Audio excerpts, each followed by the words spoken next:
Wonderful. Good morning, everyone. My name is Amanda Miller, and I want to thank you for joining us for the Nursing Shortage Solutions conversation this morning, hosted by the Northern Colorado Health Sector Partnership. I will be serving as your facilitator today. I'm going to begin screen sharing so we can all see our slides together, and then I will turn it over to Joanne, and she will kind of walk us through a brief introduction before we dive into the process here this morning.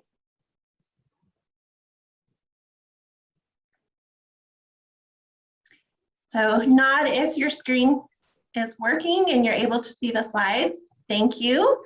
Feedback is always so interesting in the Zoom world, so I appreciate the gestures. Again, thanks for being here. Joanne, do you want to kick us off with the welcome? Very good. Thanks, Amanda, and welcome everyone. Thank you for committing to this critical conversation regarding the nursing shortage in Northern Colorado. I'm Joanne Herkenhoff, co-chair of the Northern Colorado Health Sector Partnership. Many of you are familiar with us, but we, as a reminder, are a coalition comprised of dedicated industry representatives and strong public partners who collectively address industry-led challenges and opportunities. Now in our 8th year, with 85 industry partners and 425 members, we are well poised to help address this initiative. I invite you to check out the resources we're going to link in the chat box to learn more about our partnership. So while the nursing shortage is felt at a national level, we're eager to capitalize on the collaborative strengths of our region to solve this problem in Northern Colorado. Armed with local data, as well as input from you all, as experts in the complexities and breadth of this challenge, we aim to identify and prioritize actionable steps that the sector partnership can take to make timely, significant, and long-term impacts on this issue. I thank Amanda for her fantastic facilitation today of these sessions this week and next, and I will turn it back over to her now. Thanks everyone for being here. Thank you, Joanne. I want to just take a few minutes to go over a few housekeeping things. I know many of us have sat in Zooms multiple times a day, so this isn't new, but just to run through a few things, we do ask that you stay muted during the conversation today, just to protect that background feedback we might hear if you're unmuted. And when you unmute yourself, that's actually a sign to me that you may have something to share. So that's one tool we can use. I will keep an eye on those of you who unmute. There are other ways to show that you need to contribute or have something you want to share with the group. In the Zoom platform, we can raise our hands. So you can do that with a gesture where you wave or hold a hand up. You can also do it through the Zoom tools. So in your controls at the bottom of your Zoom screen, you will see that you have an option to do a reaction. And in that reaction box, you can select to raise your hand. When you raise your hand through that Zoom tool, your Zoom box actually moves to the top of the screen in the order that they were raised. So that's a great tool as we're contributing as a larger group today to let us know that you have something you'd like to contribute. Really important though, after you've shared, we ask that you go back into that reaction box there and lower your hand. Until you lower it, you'll actually stay in your raised hand in the Zoom world. So that's a tool we can use today. Also, we'll be using the chat really actively. So if you'd like to share a question, provide a comment, feel free to do so in the chat. Nikki is on my team with the Place Setting Company. Nikki will be supporting us today. And Nikki works with you all through the Northern Colorado Health Sector Partnership. So I know you're pretty familiar with working with Nikki. So she is a great asset for us today as well. And we will be using breakout rooms here later this morning. Nikki will walk us through getting everyone into the right room and the process for that. So look forward to that. And then I think we've got everybody with their Zoom name changed, but again, we just ask that you drop your organization into your Zoom box so we can see the different organizations represented. We will not do formal introductions today in an effort to save a little time. When we are in our breakout rooms, your breakout room facilitator will take the time to do introductions. So that will be a nice chance for you to connect with those in the group. And I think we are ready to move forward. Any questions before we dive into the content and learning more about where we are with the nursing shortage? Great, I think we're ready to move forward. So Chris, I'm gonna turn it over to you. Chris is gonna walk us through some data as we explore data related to the shortage. Thank you, Amanda. Thank you everyone for your time today to explore this important issue. And my name is Chris Houston. I work with Front Range Community College as a director of healthcare apprenticeships. And as a part of the work in exploring this very complex issue, our team reached out to the Colorado Workforce Development Council that also does work with the Department of Higher Ed to gather some initial data into what are some of the baseline components that we may need to unpack and discuss.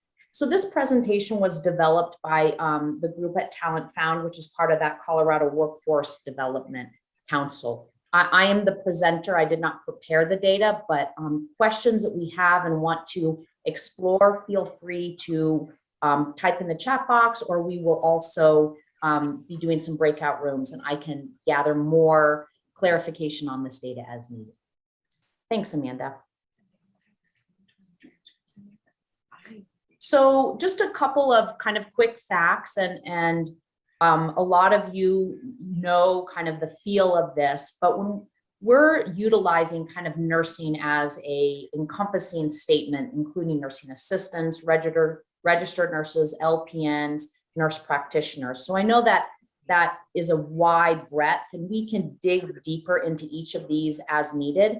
But as a note, in 2020, we noted in this region, the Larimer and Weld County, 8,400 jobs, which is a huge portion of the workforce in the healthcare sector.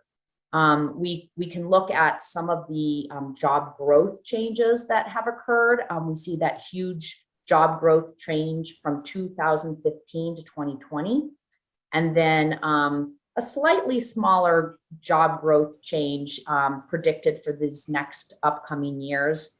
And then as we see when we kind of expand that into 2030 with that aging population and changes in healthcare and administration, we see another bump of job growth. We also look at median earnings. We look at hourly wages and then annual wages. So I think those are pretty in line.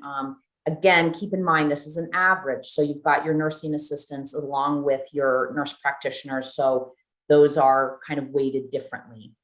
And then the average monthly job postings. And when I looked at this data, this was kind of the most apparent. And I'm sure many of you working in the field will agree with this. 1,300, almost 1,400 job postings in this Larimer and Weld County area for these jobs.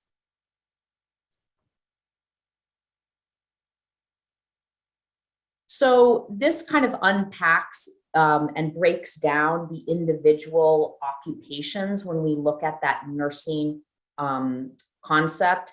The majority of those jobs as registered nurses, okay, so 5,000 plus, the nurse practitioners, the LPNs, and then we would all agree that that nursing assistants would be that other big component.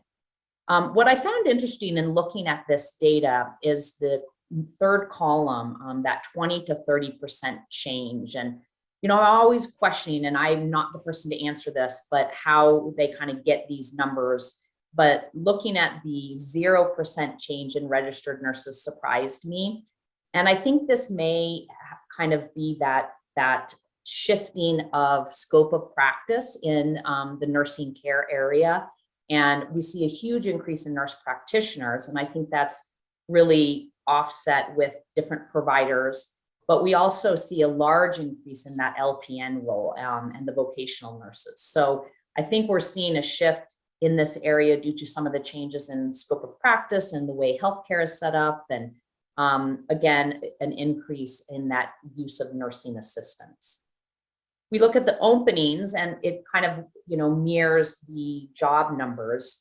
So openings are pretty high in the registered nurses and then those nursing assistants. And then this breaks down those hourly wages. When we kind of looked at that original one on the previous slide, it kind of shows the differences between the RN, the nurse practitioners, the LPNs, and the nursing assistants. So, this is an important concept to unpack as we look at the demand for this and how we incentivize people who want to go into this field. So the data was able to kind of look at the counties in general. So we focused on the northern Colorado area. And so you can see down in the key in 2020, the majority of those jobs were in Larimer County. And that makes sense just due to the population size. So you can kind of see, again, when we combined all those nursing occupations, about 6,000 in Larimer County. And I think when we looked before, Weld would be about 2,000.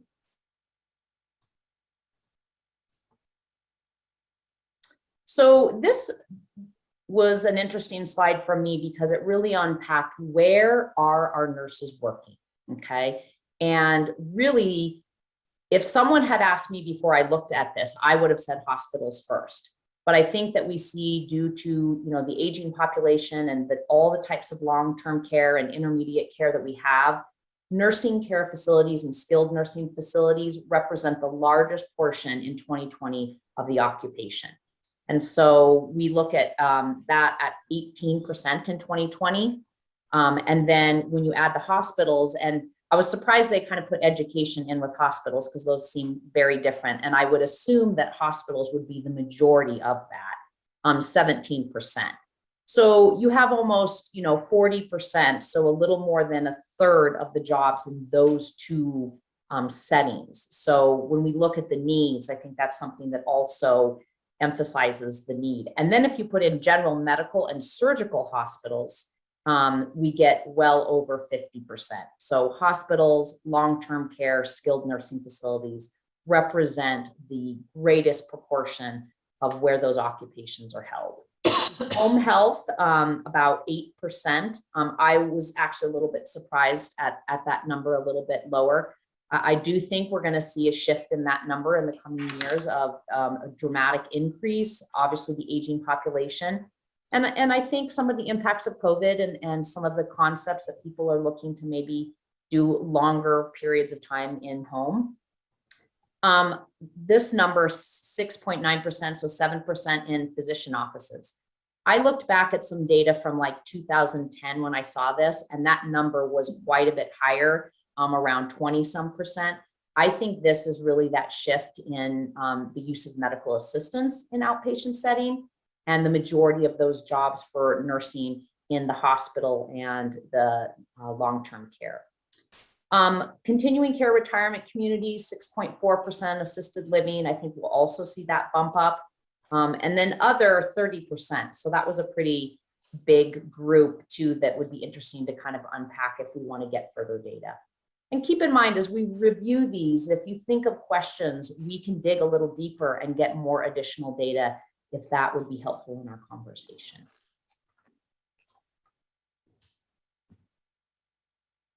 So this was an interesting slide to me, and I did have to look up net commuters. The different net commuters is the difference of the occupational residence and the occupational employment. So those people that are commuting, to get to their job. And I think, this has an impact when we look at the shortage, because especially with COVID changes, people are less inclined to want to commute. And so there's been some impacts of that. And so when we look at some of the more, urban areas, you see very few, I mean, they're pulling from their occupational, from the residential areas. But the farther you get into that rural, you get a little bit more of into that negative. So meaning that you have people coming in to fulfill those job roles. What I was really surprised about, and I know Longmont's not technically in that northern Colorado region, I was just really surprised that that had such a high percentage of net commuters, meaning not people living in the area, but people commuting to do those RN jobs. You know, the more rural counties do kind of make sense that people are commuting out there. But I think this is an interesting slide just to consider as a factor of, you know, kind of that work-life balance that many people in healthcare are trying to achieve. If you include a big commute to try to do a 12-hour shift, you're going to probably lose some interested applicants. So I think that is an interesting concept to consider.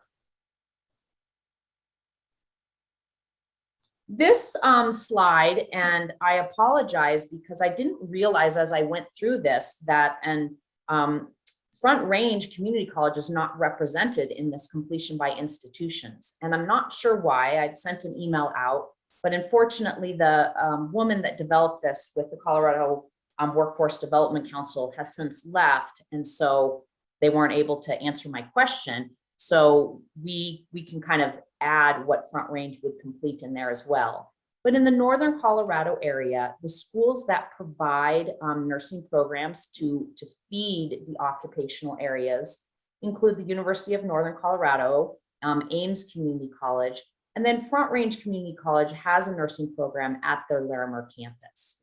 And so those would be feeding into that. So the completions in 2019 for the all programs, okay, distance programs and non-distance programs, was 346, okay? And I believe, and I know Mark Longshore from Front Range Community College, Director of Nursing, is on with us. And Mark, feel free to type in the chat box the number of completers. I know that Larimer campus brings in around 100 students a year, but correct me in the chat box if you have some of that data to expand on that. And so when the takeaway that I see in this is, first of all, that all programs with that 100% completion, and when we look at those completion by institution, University of Northern Colorado, and I know that we have Melissa here, and Ames are a big part of that, as well as Front Range. But if you look at the numbers, so 346, let's say if we added 100 to that to include Front Range, and we think about that very first slide of 1,300 job postings, the discrepancy is pretty vast right there. So we are not able to fulfill the nursing shortage with our educational programs, according to this data. So I think that's something that we'll have to unpack as to how do you meet those needs. And, you know, some of these conversations are happening with, you know, I think of one example is the population data. As our population is shrinking, the impact that that has.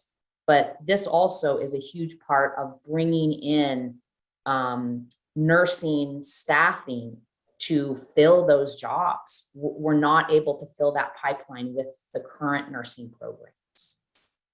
Okay, thank you, Mark. We admit 40 RN students, down from 45 for the fall and spring. We graduate about 30 in December and May. So I'm assuming, Mark, you mean 30 each in December and May. And then 20 practical nursing students, and graduate about 16. So all in all, close to 100 a year for all of the LPN, RN at Front Range. And Mark, I will get this data cleaned up to see why Front Range wasn't included in that.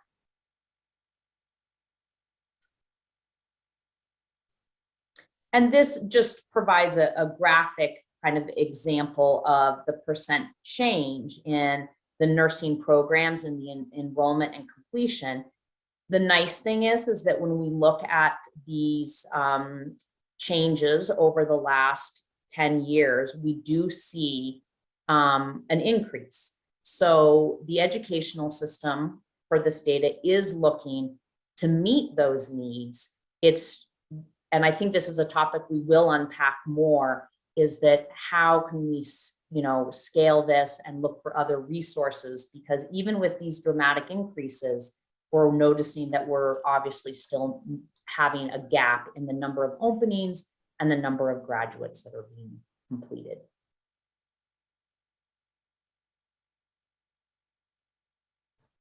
And then this also breaks down when we look at SIP codes or ONET codes. These are codes that are used in education and in workforce to kind of look at the completers and where the jobs are. Some of these SIP codes, classification of programs, are pretty similar. So sometimes when data is pulled, they'll open up the data to include a larger scope. So if you look at the SIP code of 51.000, that includes all health services, allied health, health sciences. So in general, that's a very, very,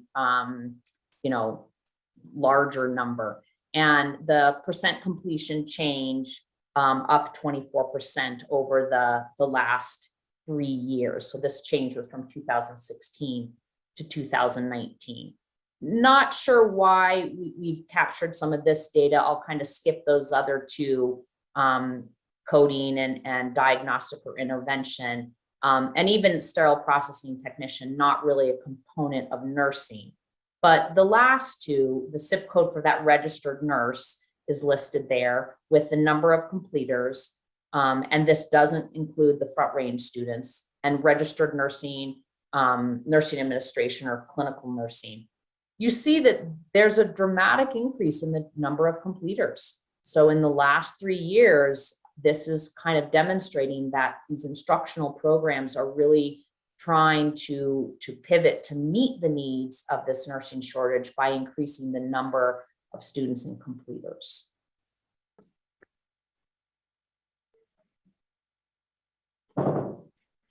And so I know that is, quite a bit of data that we're looking at. And so I think, Amanda, am I correct that we have a few minutes to kind of open it up and answer some questions and get some of your thoughts? Yes, definitely. Thank you. And Chris, we are able to go back to any slide. So if your question does relate specifically to a slide, I'm happy to toggle back and forth. And it does look like Melissa had a question. So Melissa, if you want to unmute yourself. Hello, Melissa. Thank you for being here. Yes, good morning, everyone. I did have a couple questions at first. Thank you, Chris, for that presentation. It's helpful to start the conversation looking at numbers and data to kind of frame our context around the conversation. So thank you very much for that.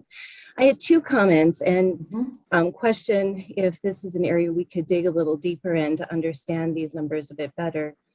And the first one had to do with that number 1,349 average job postings that you referred to. It was in the one slide and then we referred back to it a couple of times.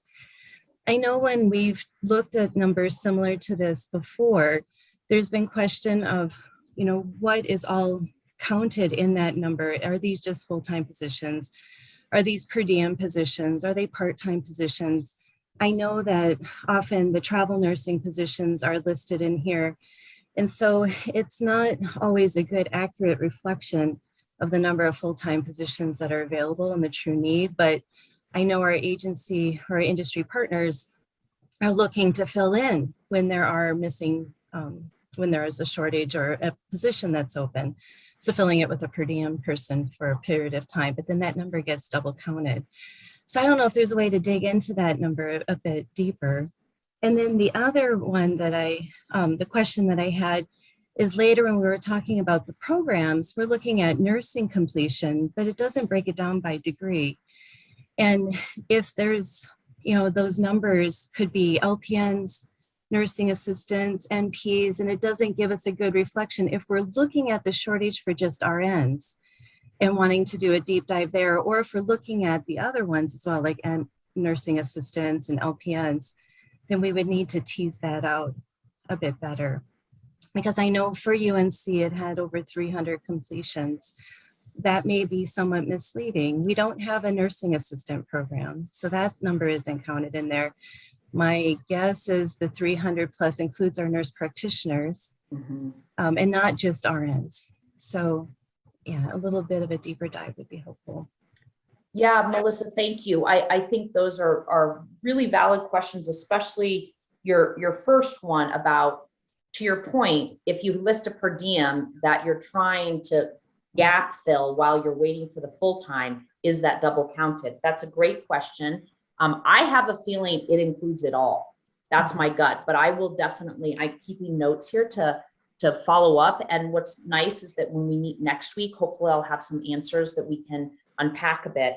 And I also like your idea of doing a little bit of better breakdown, because I do think that we're looking at kind of the nursing shortage, and we do look at, the RN issue, but I know that a lot of companies, industry partners rely on those CNAs and LPNs as well. So I think breaking that down to the number of graduates in each program would be helpful. So I did make a note, and I will see if I can get that data for for next week.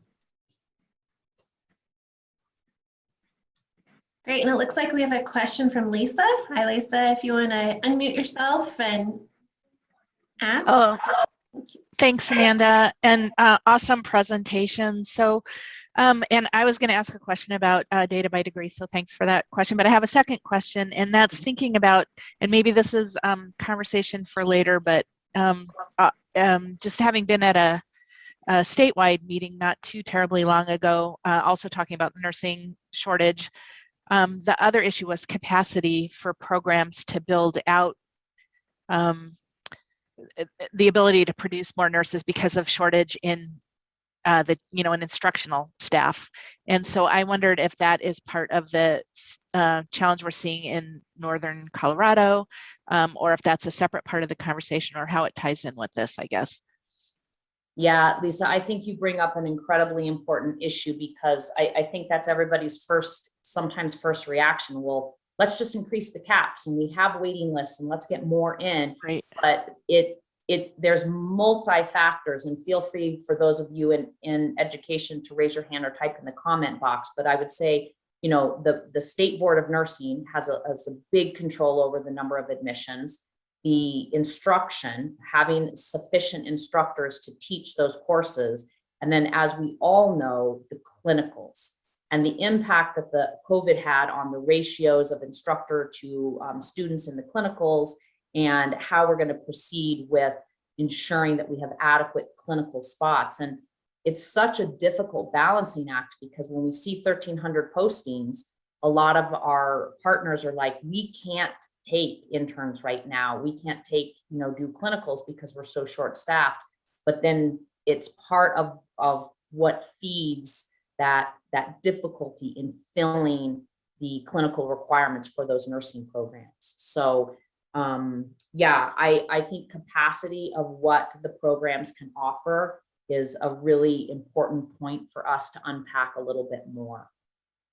Thank you, Chris. Yeah. And feel free, those of you in kind of that educational setting, to comment, or, verbally or in the chat box on your thoughts on that.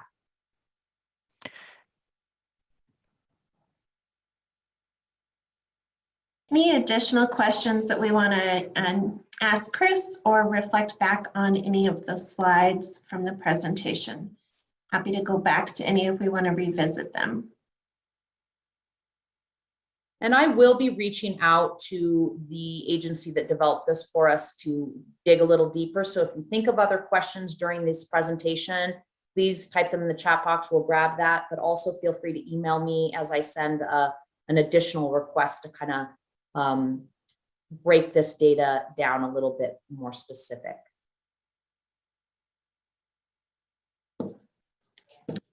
Thanks again, Chris, for going through that data. I know it's a little unusual to present slides that you haven't created, but great job. We appreciate you stepping in. I appreciate it. Yeah. So any final closing comments? Joanne, I don't know if you have any additional reflections on data before we move forward to thinking about why we're in this shortage position, and then that local perspective. Yeah, thanks, Amanda. Let's hear from our industry partners about what they're experiencing. Great. So we will be moving into breakout rooms in just a few minutes, where we'll be providing everyone a time to really share what you're experiencing in your workplace and in your organization. But wanted just to share a few basic slides that we pulled from different resources. And I know all of this is what you all live and breathe in your workplace, so this isn't news, but just some perspectives about why we're in the position we're in regarding the shortage, regarding retiring age, plus an aging population in our communities, creating a greater need for care, and then limits to the pipeline, employer preferences, and then expanded opportunities, all funneling in as this graphic shows. This was provided by nursingcas.org. A second to go through from Western Governors University, just a really summary slide of some of the causes. Again, mentioning the baby boomer population creating more demand on the system, advancements in care to prolong life, again, more demand on the system, lack of resources to train new nurses, and then people exiting the field as well, causing a shortage there. So next, we want to provide that opportunity to hear directly from you about what you're experiencing regarding job openings, anyone leaving their position. We really want to understand from that local lens, so that as we begin to think about solutions, we're not only looking at that data, those hard numbers, but we're also hearing the stories and the realities. So Nikki is going to walk us through the steps to get into your breakout rooms. So if you haven't done this through Zoom before, Nikki will be here to help us. I do want to remind everyone, there were a few who joined late. If you can rename yourself in your Zoom box just to include your organization. So we have a few of you, again, who weren't on with us when we did this activity. You'll roll over to the top right corner of your Zoom box, select the three dots, and you can scroll down to rename. If you can add your organization, that would be super helpful. And then Nikki, do you want to share a little bit of technical detail as we move into our breakout rooms? Absolutely. Good morning, everyone. In just a second, I'm going to open the breakout rooms. There are 3 different rooms, and you'll be prompted with a pop-up box to join or accept to go into that room. And then Amanda and I will stay in the main room. So if you have any issues or questions or need to be manually moved, I can certainly help. The other part of that, if you don't get that prompt box, on your bottom menu bar, the same place where you would click chat, choose your reactions, raise your hand, there is a more option with a ellipses, ... And sometimes breakout rooms can be in that. That won't show up until I launch the room. But in the case that you don't get that pop-up box, you can find breakout rooms on your bottom bar and potentially in that more button and accept to be moved to that room. Okay. Great. Yeah, thank you. So Nikki, again, will launch those rooms. We do have the 3 hosts. A reminder to our 3 hosts, if you can please record when you're in your room. So that's an additional step. We ask that you record to the cloud, and we're recording simply to just make sure we capture all the great conversation and ideas today. And we will spend about 15 or 20 minutes in these small groups. So we'll do a round of introductions, and then it'll be an opportunity to share again firsthand what's happening, what you're witnessing and experiencing regarding the nursing shortage. When we are done with that, we'll gather back together. We'll take a few minutes to take a break, and then we'll hear from our hosts some summary ideas and concepts and what you all have shared. So we want to thank our hosts. We have Evan, Chris, and Anna. So Nikki will launch us into the rooms. We will stay in this main room if you have any technical problems.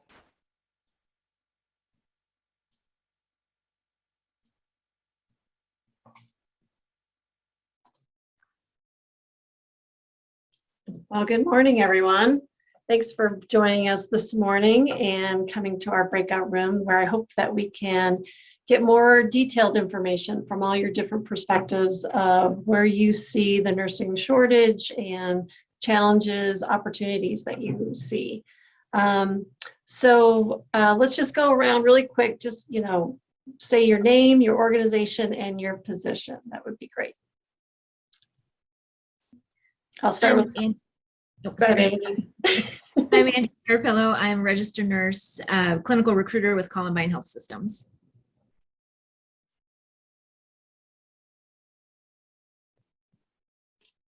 I'm Joanne Herkenhoff, a community health educator with UCHealth, Northern Region.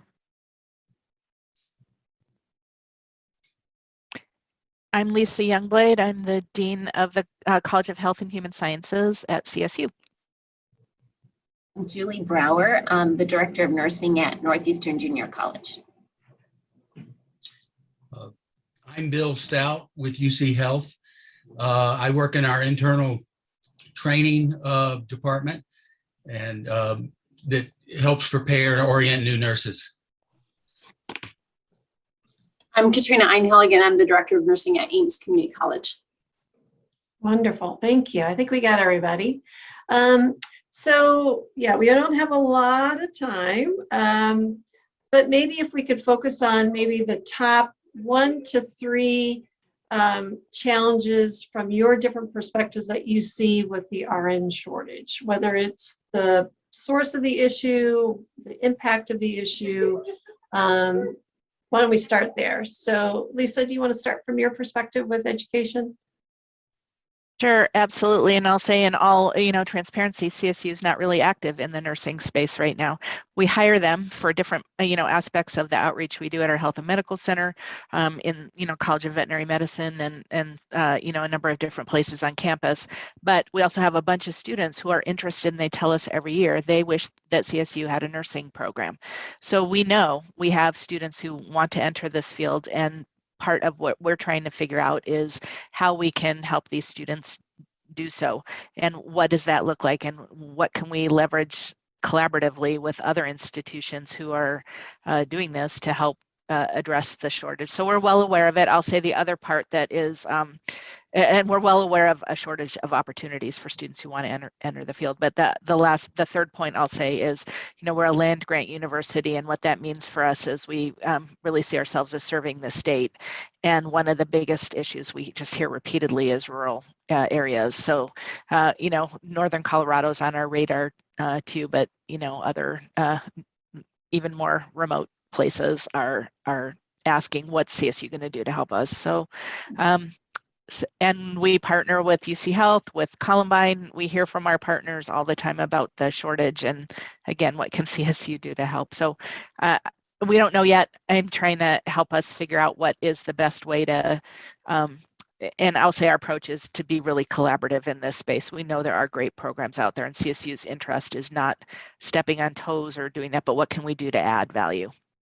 So really you're trying to figure out how to play in the space from an education perspective. Yeah, absolutely. And is it, at what level too? Like, is there an opportunity to help?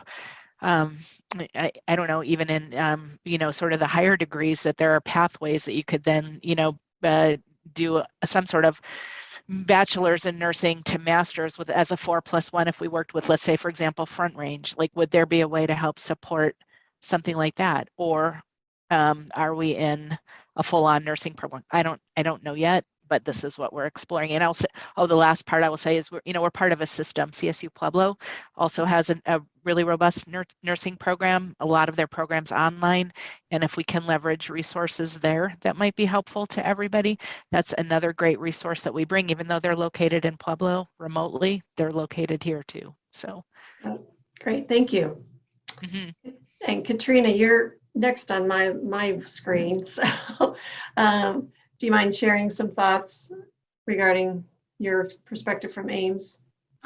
Yes, absolutely. So I think clinical space is something that you're going to hear from all of the educators. I feel like our community partners have been exceptionally supportive. both the hospitals and the long-term care facilities. We couldn't ask for better support. I think COVID has definitely impacted that, the ability of the facilities to maintain student clinicals. We're just, heading into fall semester and hoping obviously that our students are able to stay in the facilities. And I've actually had some conversations with the CNOs just to say, hey, if things get bad again, we really need you to allow us to stay in there. I think they need the help right now, first of all, but also just, again, to allow that pipeline to continue the way it is. So, but I would say clinical placements are definitely one of the issues. Capacity is another piece. AIMS is one of the smaller programs in Northern Colorado, smaller than both UNC and Front Range and that type of thing. We could increase capacity, contingent on state board approval, contingent on clinical placements and that type of thing. It's, in full transparency, I've been in this position for about 4 months. I usually joke and say it's been about 12 seconds, but anyway, but I came here from UNC. I was an instructor at UNC for the last 15 or 16 years. So, but I feel we have, similar challenges in that type of thing. But I know that that's one of the big questions that was asked of me right when I first got here is how do we increase capacity? How do we, again, increase the numbers in the pipeline for sure. And remind me, AIMS has which programs? So we have an RN program, an associate degree program. We also this year, we also have a bridge program that we've had running for the last 3 years, 3 to 4 years. So they can bridge out with their LPN after the first year. And then just this next summer of 2022, we will offer the LPN to RN option for the first time, which is really interesting because again, that program was initiated, or the beginning of it was initiated before I got here. But the interesting thing at this point is we're trying to figure out how to actually make that a viable option. We've heard from the community again and again that we need a ton of LPNs coming back to school. But can we actually make it work? We're not getting a ton of interest.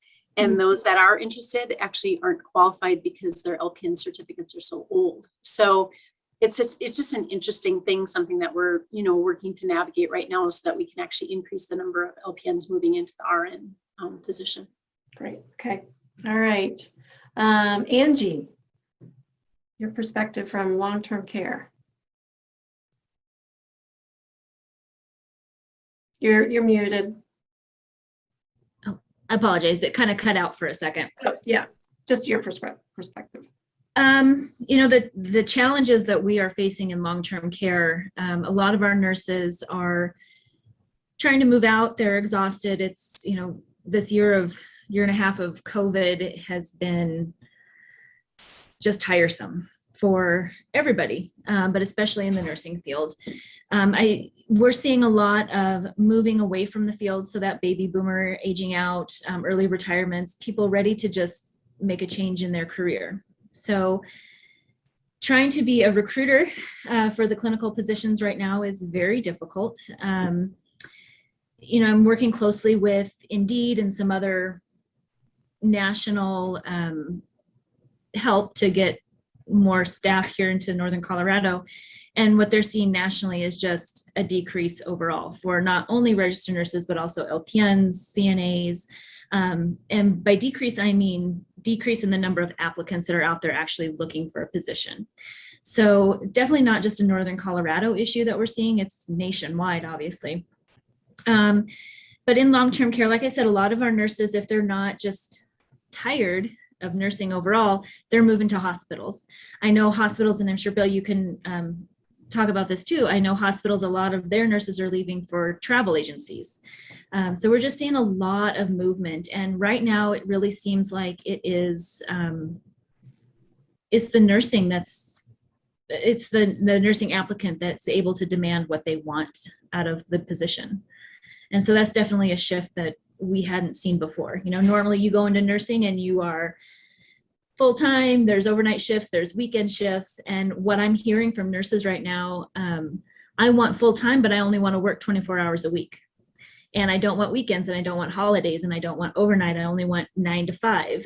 And I'm like, I don't know how to provide you 24 hours a week and still be full-time. So there's just a lot of challenges that way too. it's a buyer's market, I guess. Okay. Okay. All right. Bill. Good morning, everyone. I have just some anecdotal information really or secondhand information I got from my boss yesterday. Echoing Angie, and my boss is a very pro nursing enthusiastic person, but basically she said everybody who could get out has gotten out, and in UCHealth, meaning people that were retiring, close to retirement, just had other options. She's concerned that because of all the controversies around COVID, too, that nursing is not seen as favorably as it was before COVID. In UCHealth statewide, we are down, or we need 1,000 RNs, and those are BSNs. I don't know exactly for Northern Colorado. I'd probably say conservatively 20 or 25% of that number would be Northern Colorado. And then that's the last just thought I have as we tackle all these problems and we see, okay, state regulations, faculty capacity, et cetera. We've identified a lot of these obstacles to growing, but we've got to figure out a way to do something different than what we've been doing, because that's going to be the only way we get out of this. And so this is just not really a report from UCHealth, but for years we've been identifying the obstacles, and at some point we're going to have to bring those different players together and maybe do some radical things that are going to kind of upset people. I mean, lower standards in some ways where it can be done safely. Use LPNs instead of RNs. That has also come up for the first time in my knowledge inside UCHealth. Using them to assist, not to exactly replace. And so anyway, but I think collaboration is going to be a big part of it. And so that as we do things working across industry partners, and I also think that our systems are going to have to realize they're going to have to put money into this problem. And maybe that's more money than just, raise nurse salaries marginally. We're going to have to probably do things like sponsor educators if that's what the colleges need. Use some of our retiring, close to retirement or recently retired nurses, maybe hire them to go back and get credentialed to become educators. And I know there's pitfalls or obstacles to all those questions, but boy, we got to do something different. Thank you. Good meeting. Thanks, Bill. Okay. All right, Joanne, any other thoughts you want to add? Things that have been touched on for sure, but I just want to highlight the impact of the whole traveler notion.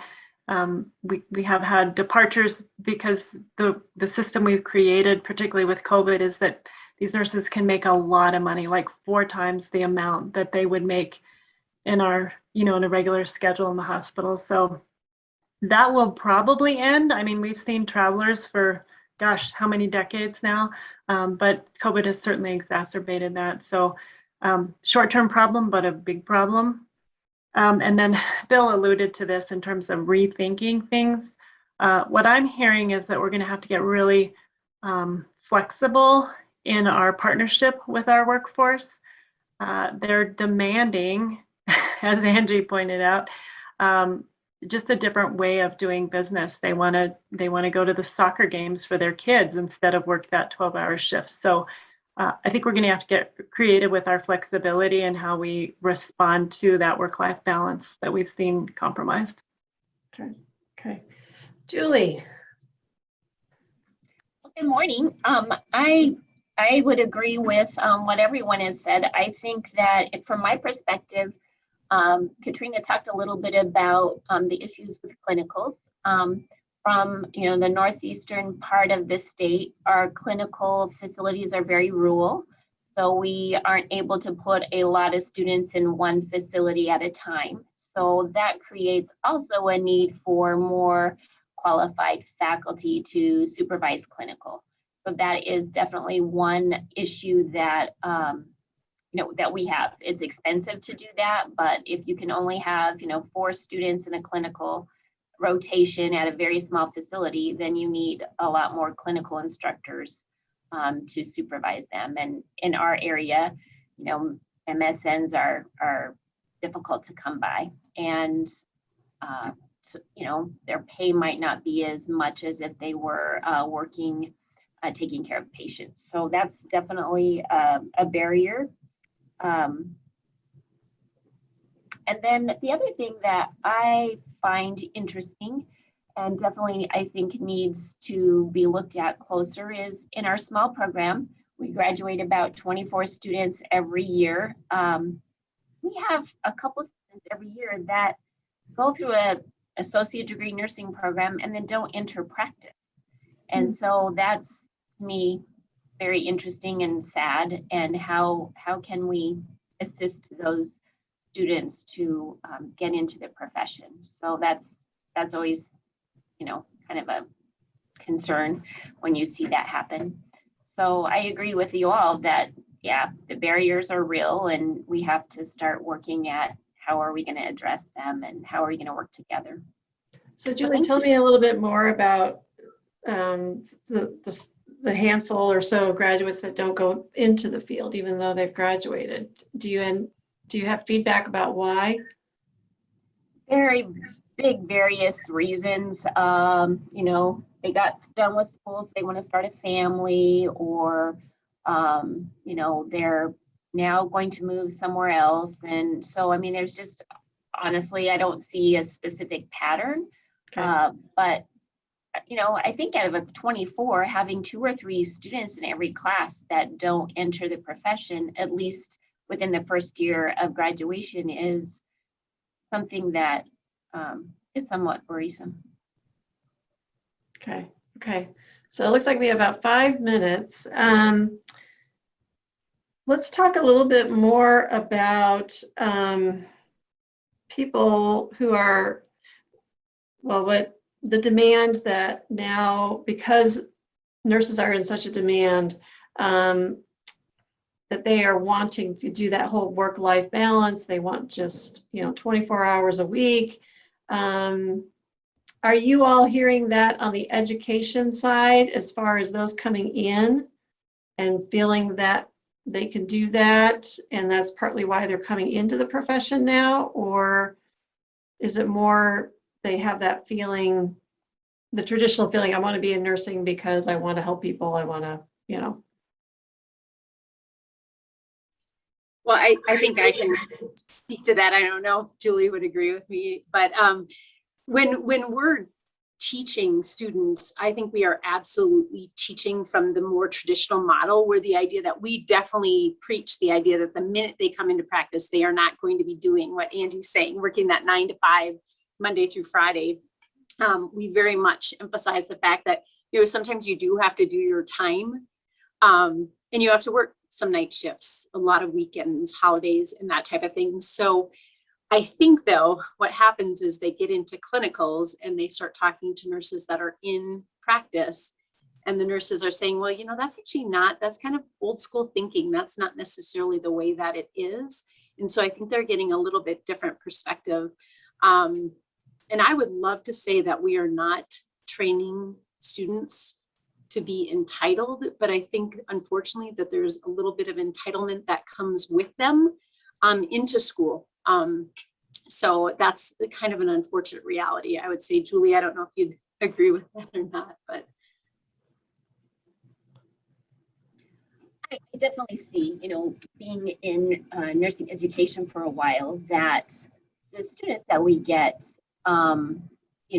when they start, it's a lot of work just to get them to understand that, yes, you have a lot of different roles in your life, but that doesn't mean that you can not come to class, or, not start clinicals 2 hours later than everybody else. And so, I mean, honestly, I never saw that. And, when I first started nursing education, but that's like conversations that I have, several times a week with students, because honestly, half of our students are traveling, they're non-traditional, they have families, and trying to get them to understand that, no, this is your kind of full-time job, and you need to be here, and you need to attend all of the activities, the classes, the clinical, it is a mindset change that I have noticed. Yes.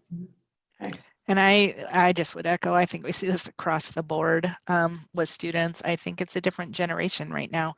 And I think COVID is going to just do nothing but exacerbate that, because they've figured out they can like do things remotely and flexibly and asynchronously and all of those things that are like changing the workforce. But, maybe there's an opportunity to, like, as we rethink barriers, like to just go outside the box. I don't know what that opportunity might be, but maybe that's a way to like try and attract people into the field, like highlight those kinds of things. And then just bury a little bit more that like you got to do your time to get there. But like the outcome of your career is you can have this kind of flexibility.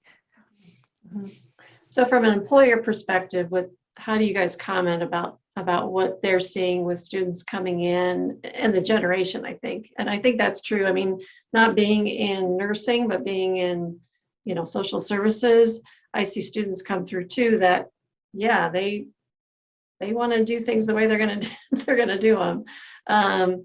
So what's the employer kind of response to that?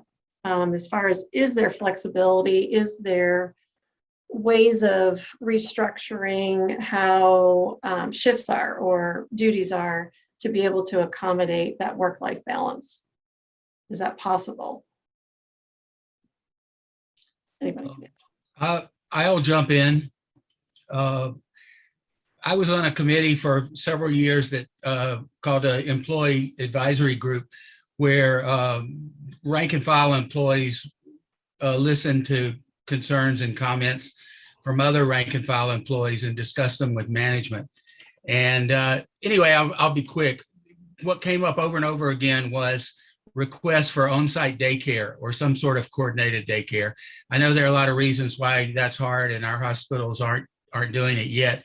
But boy, with all the young moms in the field, that might be something to think about. Okay, great. Thank you. And thanks everybody for your input today. Really appreciate it.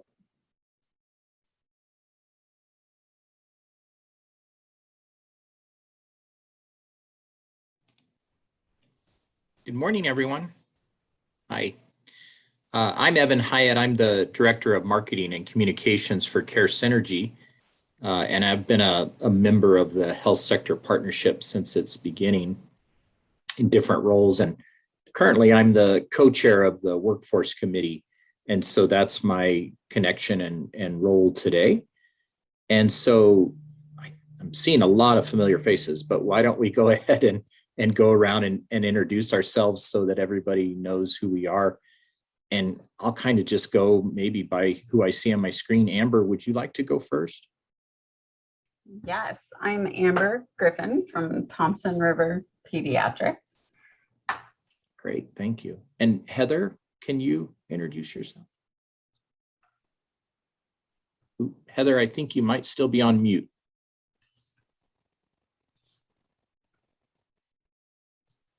Heather Eyrig with the North Colorado Health Alliance. Oh, great. Welcome. Thank you. And Mary, can you introduce yourselves? Sure. I'm Mary Vivo with BrightStar Home Care. Great. Hi, Mary. Jennifer?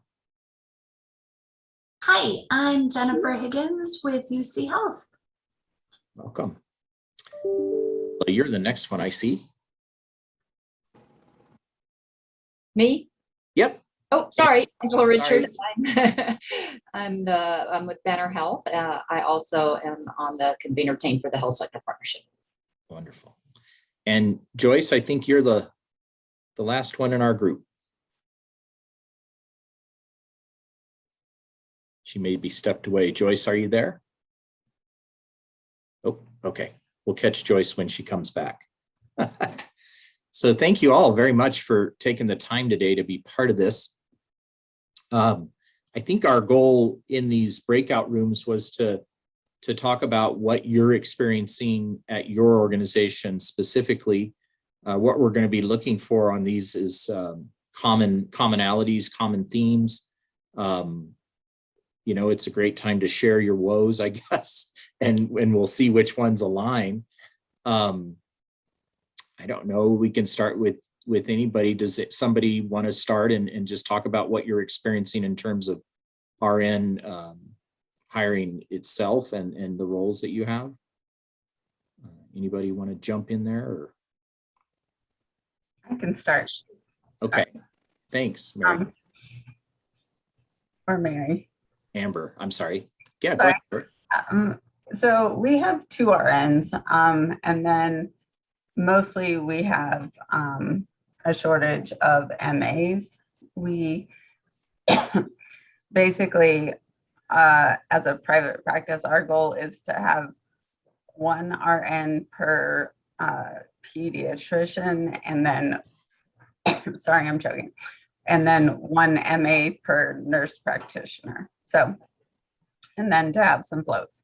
So recently what we have done is found that just taking the students, and our last 3 hires have been students that we liked and kept. So Front Range and IBMC MA students is what we've taken. We take the RN students from UNC, and actually our last RN hire was a UNC RN student that we had taken. So it's kind of the best way to interview them and on the job for free and see if you actually like them. So that's kind of been the only way we found people, because I've had a continual job posting and they just don't if they apply and interview, they don't show up. So we've taken 2 phlebotomists and actually trained them to be MAs because they actually wanted to work, but they're not actually certified MAs, but they are obviously not afraid of needles and they're willing to learn. So that's kind of what our MAs are made up of right now. We're new students and phlebotomists, which is kind of interesting, and I hadn't thought of it, but we had one reach out looking for a job, and we hadn't hired just a phlebotomist in the past, but ended up working out. So kind of kept her and trained her. Then great, that's wonderful stuff to share. It sounds like you guys have been very creative in terms of both upskilling and using apprenticeships, and so that's great. Have you found that you've been limited in any way that you can grow because of a shortage of staff? Has that conversation come up, or are you guys trying to grow but can't because you are short staffed? No, we're still growing. We currently need another pediatrician, which means we need another RN. So yeah, you'd need a support staff then. yeah, so still looking for another one of those. So we're going to take on another RN student here next rotation and hopefully like them and see how that goes. So just keep taking them till you find one you like and that they like us and it's a good fit. But it's weird. We use Indeed, ZipRecruiter, Facebook. I'm open to whatever anyone else uses to advertise jobs, but those are the 3 we've used, and it's like nothing. I get some Facebook every now and then, but nothing. So it's just stagnant. Great. All right. Does somebody else want to build on that? Maybe echo some of the things maybe that you're hearing that are similar, but other things you maybe are trying or experiencing? Somebody want? Mary, what's going on at your place? Yeah, very similar yet different situations. So we're home health, which is somewhat of a misnomer because we go into the home, we actually go into facilities. So, you know, different dynamics, obviously, but we have a range of clientele, and it's the same struggles. I don't know what it is. It's not generation related with the hiring situation.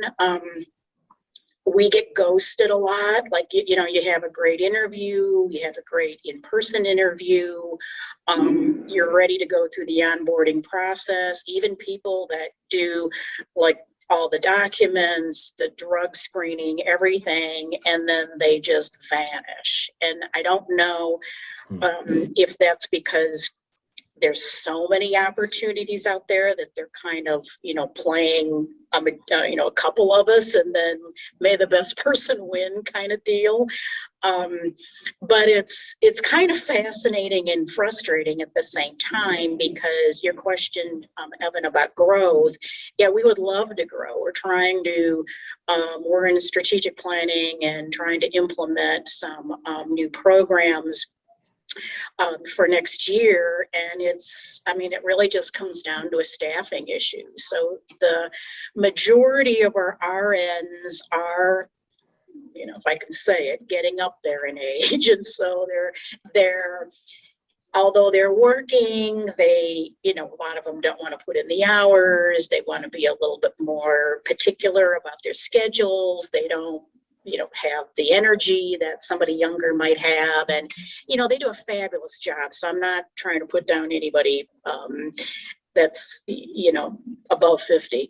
But it's just hard. And so I think as people kind of phase out, go part-time, retire, move away, there really isn't that opportunity to kind of bring on people that can, you know, they can mentor and then, you know, make that smooth transition and build somebody else's career. So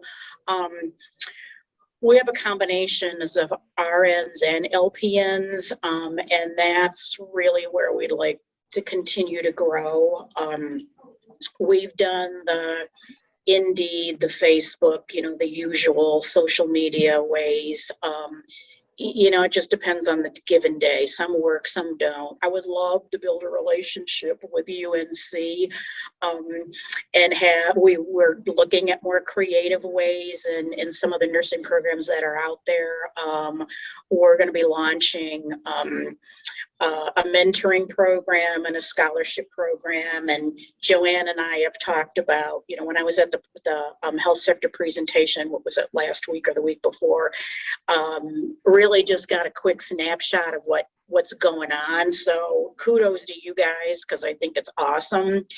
And we need a landing pad to just, you know, to chat. But it's I think we're all kind of in the same boat, and there's certainly, you know, from my perspective, enough business to go around. And so my philosophy has always been like, you know, I don't want to fight anybody. I want to have relationship and partner and work together. So I don't look at it like not sharing information because somebody's a competitor. It's like, you know, how can we all work together? But just it's a tough time. Yeah. Okay. And then, you know, you throw in COVID and anything else is certainly uncontrollable. It just makes our jobs really tough. Great. Thanks, Mary. Others want to share, Jennifer or Angela, about what's happening in the bigger systems?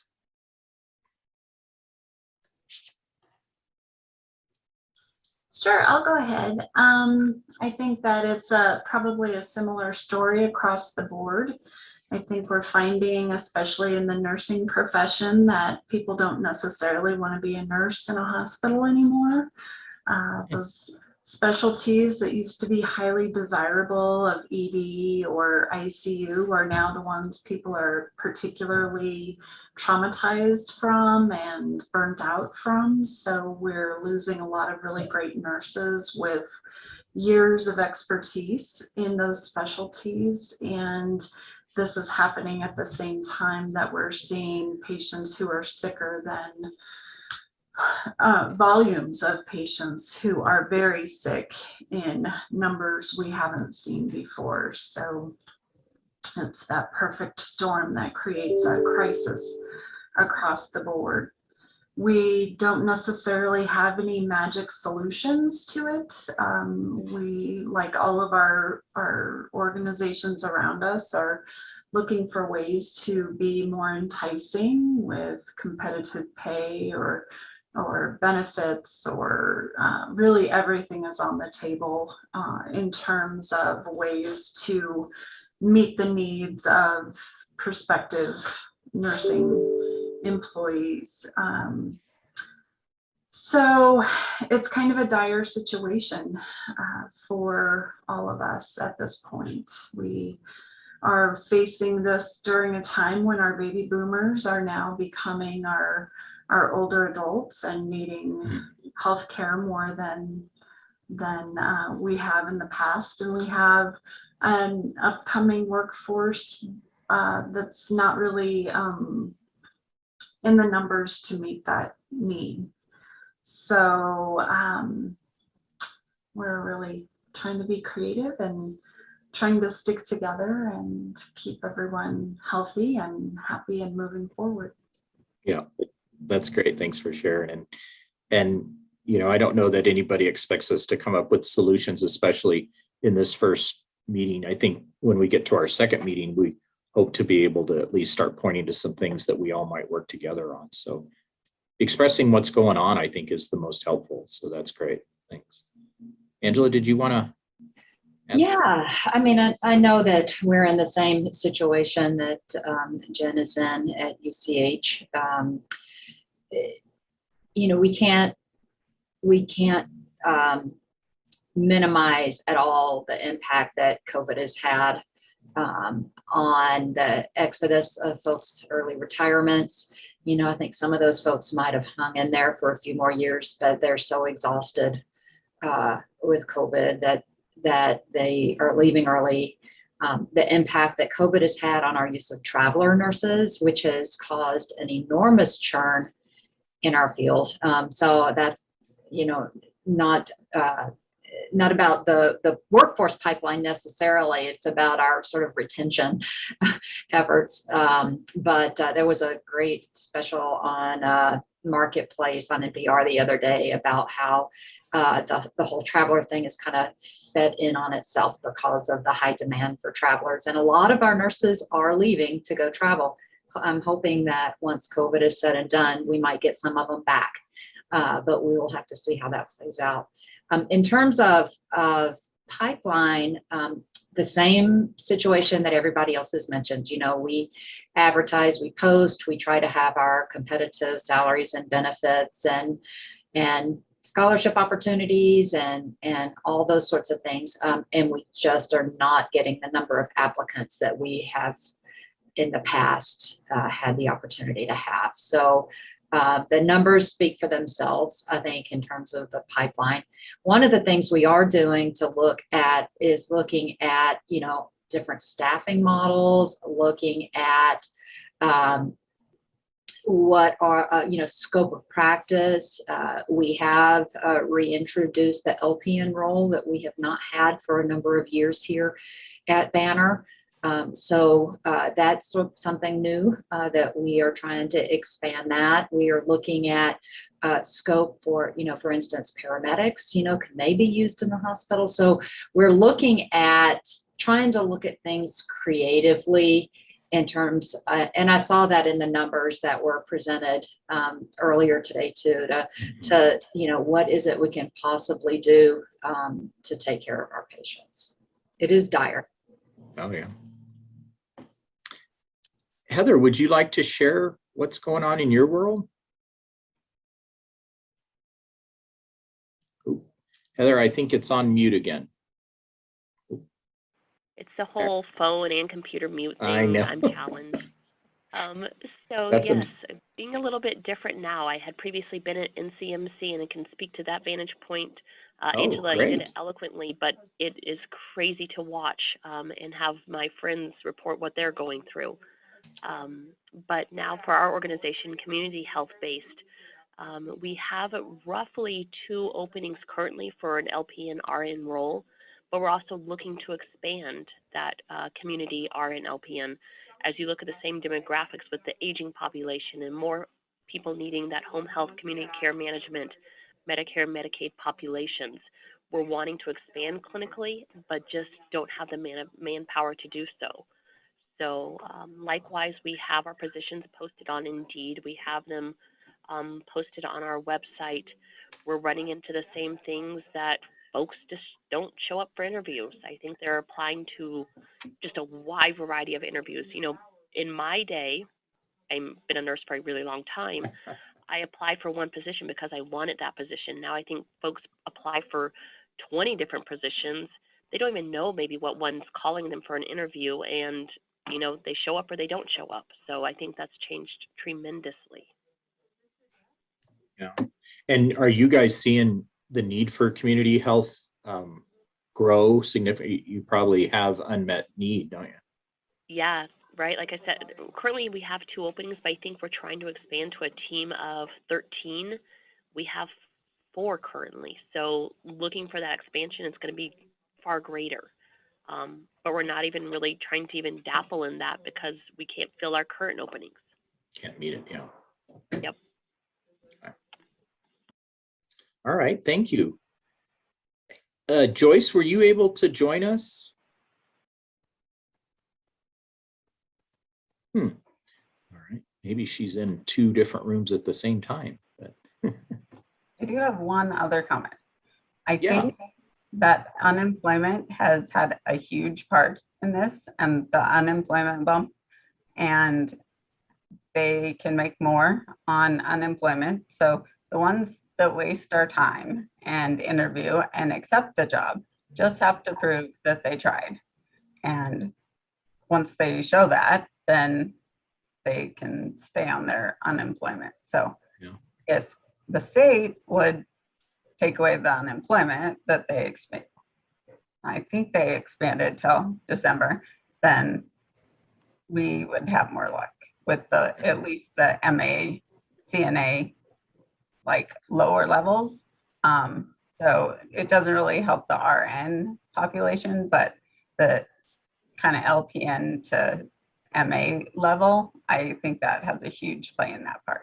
So I actually had an MA that admitted she got a job here, worked here for a week, and purposely like just stopped showing up and had told a different employee, well, I got a job so I could stay on unemployment because there's no penalty satisfy that requirement right now to just pay.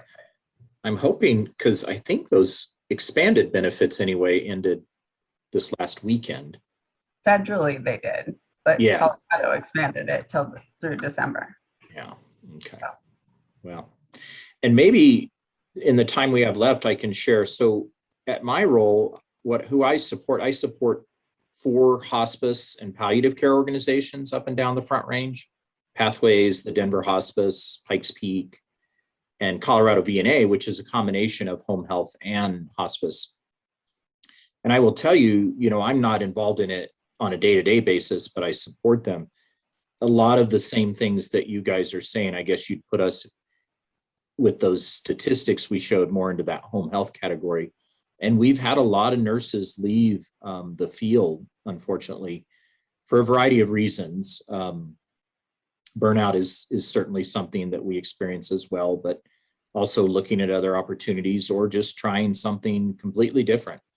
Getting out of nursing is what we hear. And I will say it unfortunately has limited our ability to grow and serve all the people that we could serve.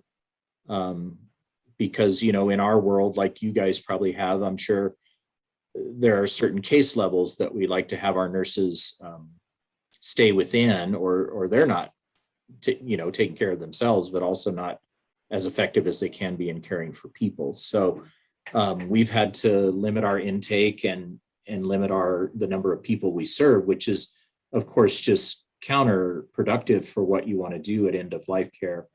And also it just pains you to not be able to serve these people. So I will say a lot of the same things. So, All right, thank you all very much. It looks like they're asking us to go back to the main room. So appreciate the input and feedback. And this is going to be very helpful in going forward with trying to come up with some solutions, both short-term and long-term. So thanks a lot, everybody.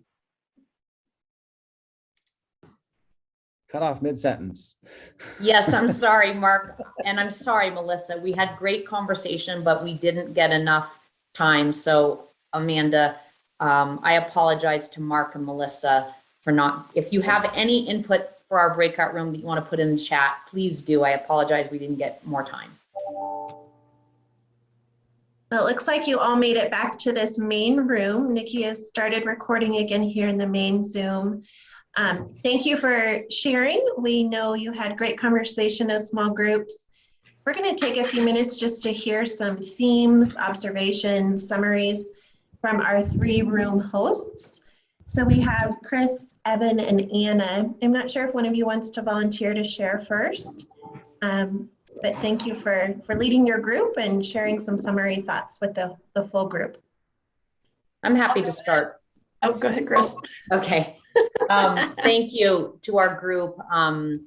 We had great conversation, Dustin and Jesse and Julia, about the industry input of what they're experiencing. And please pipe in as we go through this, but all 3 of these organizations are experiencing shortages, as we know, into the hundreds of shortages. So this has been, an ongoing issue. I mean, Dustin commented on that they can't take new patients, and patients are having to stay in the hospital longer because they can't get into home care. So definitely a huge issue. One of the things that did come up that the organizations are looking at, especially UCHealth and Banner, is really expanding the jobs that the new grads can come into, kind of expanding the nurse residency program so that some of these jobs in ICU and peri-op and in labor and delivery that traditionally weren't really open to new grads. There are a lot more expansion of the residency programs to support these new grads in some of these roles. Some of the concepts that we talked about that are inhibiting their hiring, they're just not getting as many applicants, and the huge numbers that are leaving organizations. I think some of this was attributed to, tired of shift work, tired of the hours, tired of, the physical and kind of mental demands that these roles, and the impact also of the childcare and school situations, families having to relocate to get better childcare, more stable childcare support. And then some of the impact of the travelers, nurses kind of stepping out of their traditional role to do a traveling nurse. Jesse commented at UC, I think that he's seen more of the younger staffing working on this. But really, I think the piece that kind of came through was that there are numerous nurses leaving the industry and not enough new applicants.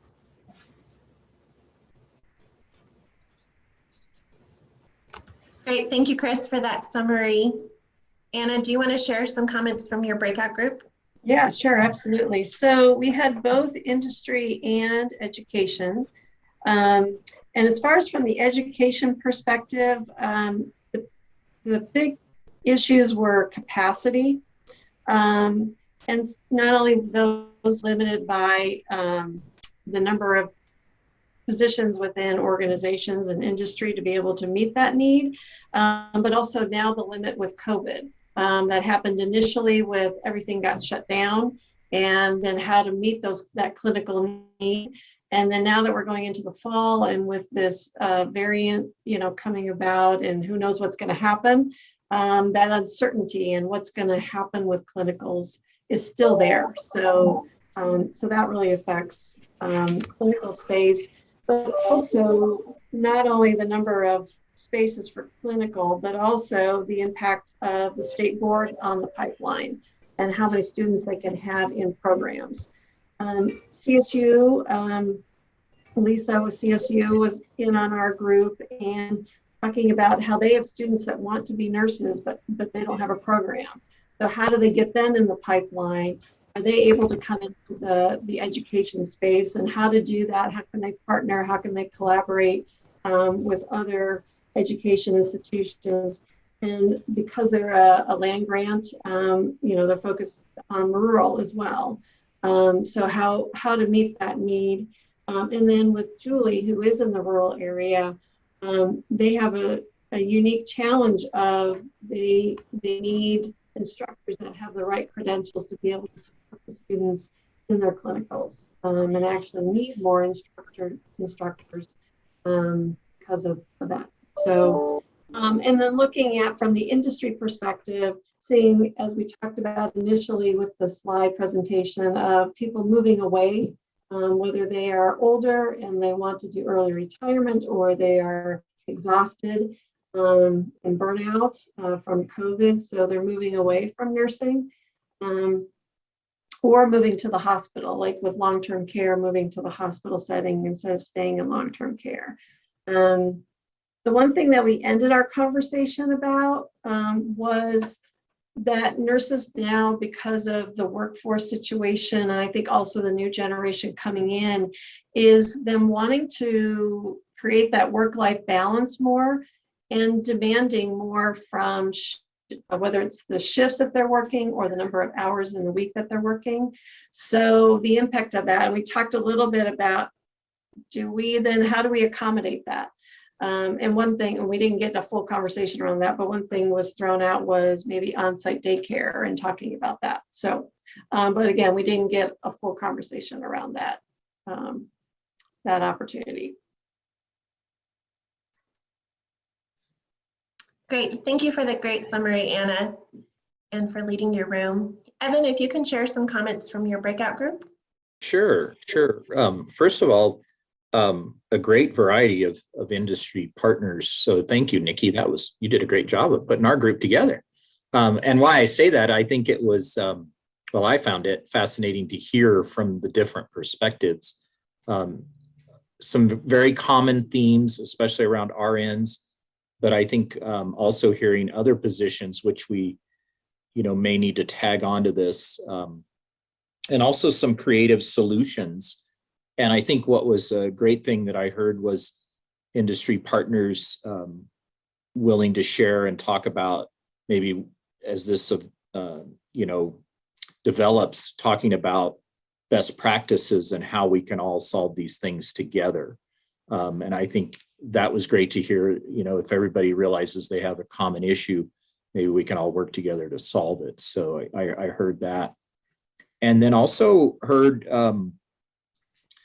some opportunities maybe as to how we do draw closer to our education and workforce partners with some creative solutions on how to solve this. So, and that's the whole, I think one of the primary goals around the health sector summit is how do we, those three groups, industry, workforce, and education, work together to solve these issues.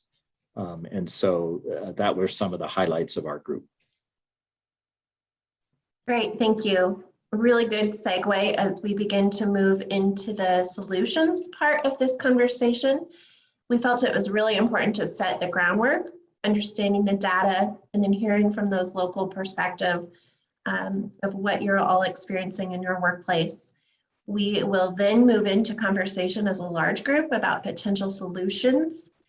And then when we meet next week, we will do a very brief summary of those topics for those who weren't able to join today, to make sure everyone's on the same page. Next week, we'll also continue more conversation around solutions, but next week will be a greater focus on those action steps of how to put those solutions into motion. So we know we've been sitting staring at our cameras for about an hour.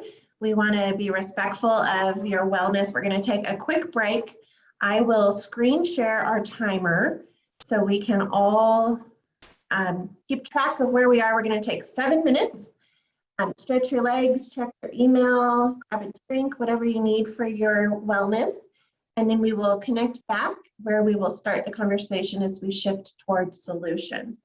So everyone see the timer? Here we go. We'll take 7 minutes. We'll see you back.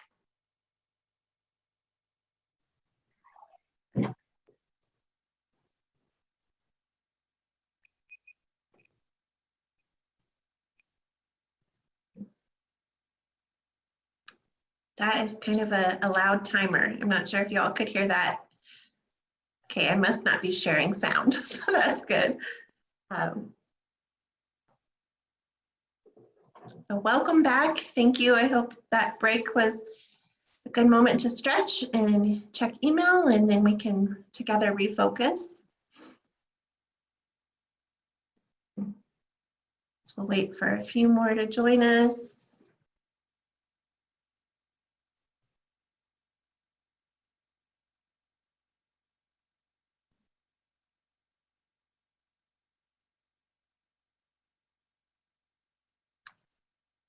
So again, welcome back to everyone.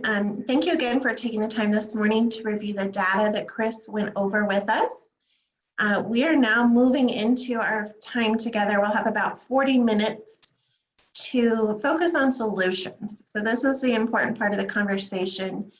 As we saw with the data, and as you all know in your industry, this shortage is not exclusive to Northern Colorado. It is not exclusive to Colorado or even the western part of the United States. And this is a national and even global problem. But I think when we think about solutions, we want to think industry-wide, but also with that local lens. What are the actions and the solutions we can do here in Northern Colorado to begin to address this workforce problem? So we are going to stay together as a large group. So we wanted to do that so that everyone can hear all the ideas in the conversation. We do have a large group. So a few reminders, again, if you have something you'd like to share, we ask that you use the Zoom tools to raise your hand. So you'll do that with your Zoom menu. You'll select the reactions button, and within there is an option to raise your hand. After you've shared, it is important to go back in and lower your hand. You can also share in chat. Nikki and I will be monitoring chat, and we'll be able to bring those comments forward. Or if you have a question, we can, pose it to the group from the chat. As well, we've got an opportunity to see all your faces, those of you who have your camera on. So if you need to physically raise your hand or motion to us, we'll be watching for that as well. We wanted to remind you all that we are recording this conversation, but we will also be capturing some notes for the group. So I will be switching the screen to a document where I will capture highlight notes. Please don't feel like you've not been heard if your comment doesn't appear on this notes page. As a reminder, again, we're recording so we can pull conversation points later as well. But I wanted to pull up this document so that as we see themes, we can capture those for everyone to follow along. So here we go. What are some solutions? How will we as a community and an industry begin to address this shortage crisis that we're in? Who wants to kick us off?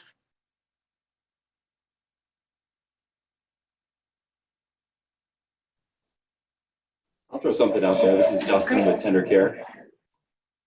Hi, great, thank you. I'm just going to I'm shooting from the hip a little bit here, but I'm wondering if there could be enhanced or expanded accelerated BSN offerings.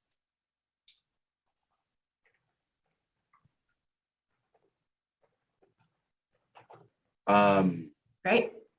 From my perspective, in my involvement in the community, I hear a lot of teachers leaving that particular profession, unfortunately.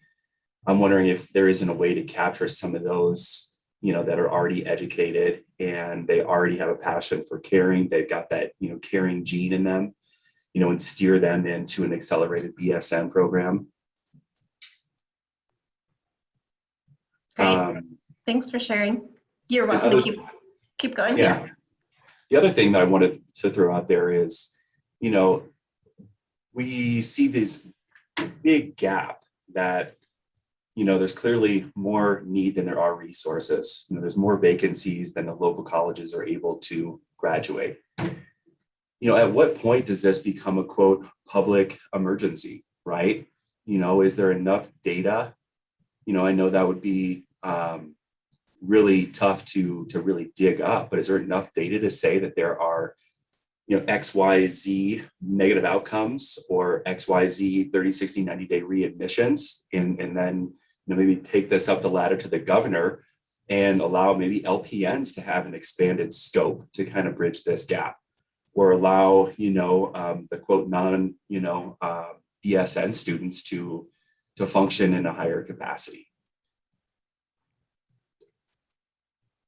Great thoughts. Thank you for sharing. I wanted to call Melissa Henry. I know you have your hand raised. If you want to share some ideas on solutions.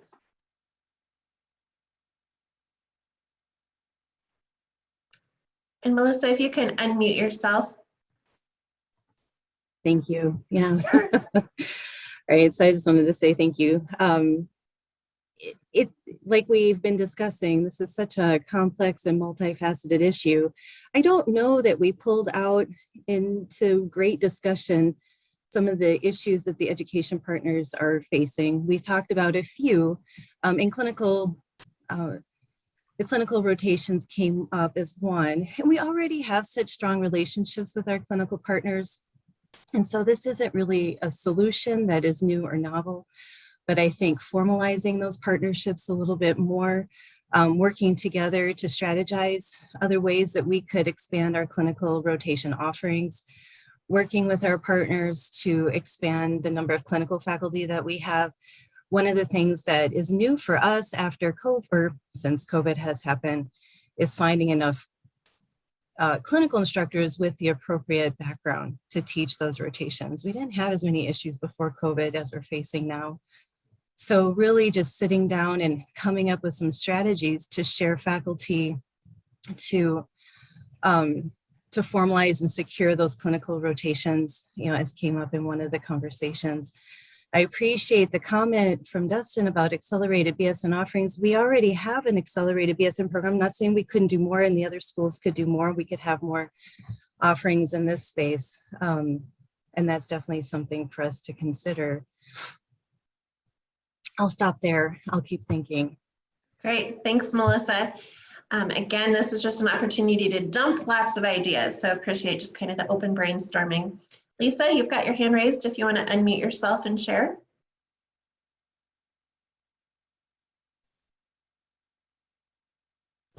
Okay, sorry. So this is probably, I don't know if this is like this might be like a really horrible idea, but sometimes thinking outside the box, and this is from somebody who's not a nurse, but who's looking at like shortages in different sectors. And one of the other nursing initiatives we have at CSU is veterinary nursing. And we are starting to approach health from sort of a One Health framework of where are there synergies between animal health and people health and planet health. I don't know if there's any way to leverage some of the work that's being done in that space that overlaps. I don't know what it would look like, but I'm just throwing that out there that maybe like we need partnerships and capacity that goes a little bit outside our normal spheres. Again, could be a horrible idea, but I just want to put it out there. Thank you, Lisa. I love thinking outside of the box. So no ideas are off the table. Mark, you have your hand raised if you'd like to unmute yourself and share. Yeah, a couple of things. First of all, I want to agree with what Melissa said about the educational partners. I think we do have great relationships, and I have to say I have been really impressed with, I think, the creativity that we can come up with, whether it's at our advisory board meetings or just other communications between the schools and the clinical settings. So I think that is already happening, so that's great. With the accelerated BSN offerings, Melissa said that they have the accelerated program. Front Range and the other community colleges also have, we're associate degree programs, but we also have RN to BSN concurrent enrollment programs. And within our own colleges, some of our students are also enrolled at concurrent enrollment RN to BSN programs such as UNC and Metro State. So with those programs, the students do have the ability. It's tough work, but they do have the ability to get through with that BSN within 3 years, sometimes even a little bit less than that if they really work hard at it. So that is happening. As far as the public emergency goes, I just noted the other day, I guess it was earlier this week, the American Nurses Association has urged Health and Human Services to declare the staffing shortage a national crisis. So it is on the national stage that has come up. And then as far as allowing non-BSN nurses to do more, as I understand it, and please, somebody in the industry correct me if I'm wrong, the restrictions that are out there between an ADN and a BSN are more industry driven, not legal. In other words, there's not a law that says somebody with an ADN can't do something that somebody with a BSN can do. There are likely, maybe accreditation issues, there's magnet status issues, things like that. But to the best of my knowledge, there's not legal restrictions on what those ADN nurses can do. Great input. Thanks, Mark. Next, Amber, you have your hand raised if you'd like to unmute yourself. So I was just going to go back to, as someone who takes students, there are some schools that allow us to let the students do more than others, and some students are only allowed to watch, and we feel like we have so much more to offer than to just have a student follow us. I have two amazing RNs that are amazing teachers, but when you have an RN student that is not allowed to actually bring a stethoscope and listen to a baby, they're not actually learning anything. So actually being able to touch a 2-year-old or a baby and actually have that experience in a pediatric office is amazing. And those that actually are allowed to do it, I think really appreciate our rotations. And so the schools that allow that, I feel like we get really good feedback from. And the schools that don't allow that, I feel like it's kind of sad and they're not getting what they should actually get from us. So if maybe some of the schools could change their rules and allow more to happen during the clinicals, because we are more than happy to actually teach more and do more and let them do more, so that when they actually leave our office, if they spent more than 3 days with us, like the medical MA students, I can't even remember how many weeks they spend with us, but by the time they leave, they can actually room a patient, take the vitals, give vaccines, and the RN students are with us for a day or two and leave doing nothing. So we almost have educated the medical MA students, medical assistants, more than we have the RNs. And I feel like that's sad. So I kind of feel like it should be the opposite than it is. So maybe changing the clinical rotation program around a little bit and looking at how we could help the RN program a little more, or the LPN programs, those rotations, if that makes sense. So it definitely does. Thanks, Amber, for that real practical application there to rules and possible changes that make more sense for training and learning. So thank you. Bill Stout, great to see you, sir. If you would unmute yourself and share. Nice to see you again, Amanda. It's been a while. This is a interim step to finding solutions more than an actual solution, but I wonder if by our next meeting, a few of us could do a sophisticated search around the nation of models that might be working. I've done, we've done some of that by just kind of Googling things, but a deeper search, if anybody out there has a model that seems to be working, let's copy it, or at least consider it. Great, Bill. I 100% agree. Use programs and models that work in other places, improve them, and make them relevant to our own workplace issues, and learn from what's already out there. So, Bill, thank you. I appreciate also your comment of maybe reporting that out next week. So I'm going to actually, on our note page here, highlight that as something we want to bring back to the group next week. We will follow up as our planning team and look into that. Bill, is that something you might also be interested in helping do some research around? Yes, darn it.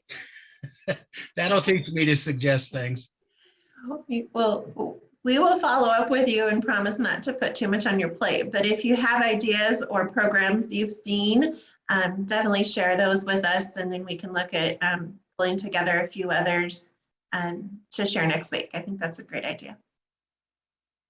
I do want to point out to the group that there's a great comment from Heather in the chat. So please take a moment to read Heather's comment. She is jumping off shortly, but reflecting on certain rules put into place, and then you'll see her comment there. So thank you, Heather, for sharing that. Joyce, if you'd like to unmute yourself and share. I'm really thinking outside the box, and a little bit of a lot of ownership on the employer side, but with the lack of educators, and I'm thinking about UNC and Front Range in regard to their recruitment of instructors. I'm thinking outside the box with my staff, senior staff, that potentially could be getting an education add-on to their existing BSN to teach, and then rotate a semester out of working and going and teaching, and then coming back. And maybe that's going to relieve their COVID exhaustion, and, you know, kind of get them in a different framework and change up and get them excited about teaching, and then come back and work this next semester, rotating in and out. Obviously, that's a commitment on the staffing of our model, as well as, do these people have the right education background to do that, and what does that look like? So that would take a lot of strategy from business as well as academic, but an idea to help supply instructors, which you guys are desperately needing in some capacity. What does that look like? How can we do that? I know employers have put money into universities and colleges to support the cost of hiring and supporting educators, but not actually giving them the person. And we obviously have a lot of talent to be used in that capacity if a person's interested in teaching. So that's my outside of the box idea for the day. Thank you, Joyce. Great idea. I do want to welcome Roberta Hills, who has joined us. Roberta is with the Colorado Nursing Board. So Roberta, thanks for joining us. We are in the middle of an open brainstorm on solutions for addressing the nursing shortage here, not only in our region, but one that is plaguing the industry statewide as well as nationally. So thank you for being here today. You're welcome. And I'm really here to listen, to hear kind of what the issues are, and to kind of learn what we might need to be thinking about at the board. So thanks for the invite. Yeah, wonderful. So Melissa, you are next on my list here who've raised their hand. Melissa, if you'd like to unmute yourself, we can hear your ideas. Sure, thank you, Amanda. I know I jumped right back in. I just wanted to first piggyback off what Joyce just said, and I appreciate that. That is something we've been talking quite a bit about over the last couple of weeks here in our leadership team, and we've got some ideas that we, are not quite ready to share with all of our partners, but thinking about different ways that we can strategize, bringing in, just these wonderful clinicians that have a lot to share with students. So I think we could pull together maybe an action group or something related to that. We're considering applying for a grant to support this work. I know the agency partners have invested a lot in this already, but there may be some other ways to resource an initiative like that. The other thing that I was thinking about that I forgot to mention before was just, I don't know if there's a way that we can partner as schools with our agency partners to help with reskilling nurses that maybe have stepped away from the bedside. If there's other things that we can do with, nurses who are considering leaving the bedside, and just trying to strategize around some ways that we could partner related to those issues. That was it. Wonderful. Thank you, Melissa. Hi, Angela. You are next on my Zoom box here. If you'd like to unmute yourself and share. Thank you. This is going to build on what Melissa just said. I think about how we've had such volumes of folks leave because they're exhausted. And I'm wondering if after a break, they might be ready to come back, with a sort of a gap on their resume. And so in terms of, is there anything that we could do partnering with our academic partners to try to bring some of those folks back after a while? So the reskilling part might be part of it. Recruiting those folks to come back, helping them, maybe they don't want to do hospital nursing, but maybe they would want to do home health. Maybe they would be interested in other areas once they've had a chance to catch their breath. So I think the people that have left, I don't know that they'll be gone. All of them will be gone forever. Some of them might try a different field for a while and that might not work either. So if there's any way we could kind of keep an open line with those folks so that if and when they're ready to come back, we have something to offer them. Wonderful. Thank you, Angela. Chris, you are next on my Zoom box if you'd like to unmute yourself. Thank you, Amanda. Joyce, I love that idea. And Angela, I think that really kind of tags off of Joyce's idea, is if we can give an opportunity to do some teaching and involved in the nursing profession in a different way. One thing I would like to offer is the idea of using apprenticeships to fill some of these gaps. We have to work with the state board on what that looks like, because this is obviously an earn while you learn. So some paid opportunities to get nurses working quicker, and whether it's RNs or CNAs or LPNs, I think that the growth in the apprenticeship space is really big, and I want to provide that as a possible solution. And I think that also provides, as the employer, some of those preceptors could have a little bit of break from their clinical work to precept in more of an educational setting, even on site with the employer. So kind of what Joyce was saying, but maybe even on site. So that's my 2 cents. Great. Thank you, Chris.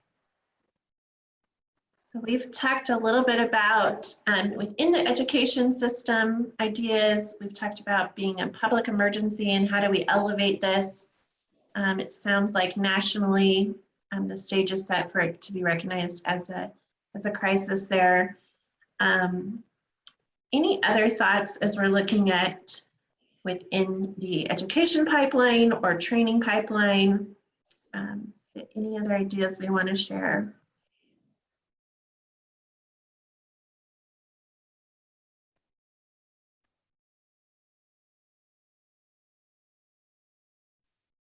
So I'll share another outside the box, and I'm actually reading as I'm talking, reading Heather's comment and thinking about sort of an agnostic approach to education. I love that. So I think that's the framework too, right? I think we within institutions can do a really great job of breaking down barriers or silos or whatever, and it gets harder across institutions. But I think that that's a remarkable opportunity if we can figure out how we help students get into the field, not get students into a particular institution to get into the field, like changing that framework a bit. And so when I said before, we were thinking about like how to collaborate in that space, I think that is definitely a framework we are open to exploring. Great. I love that collaboration piece. So thank you for sharing. Amanda, I had one other question or comment on the number of clinical hours required in the state. How does that Colorado compare with other states?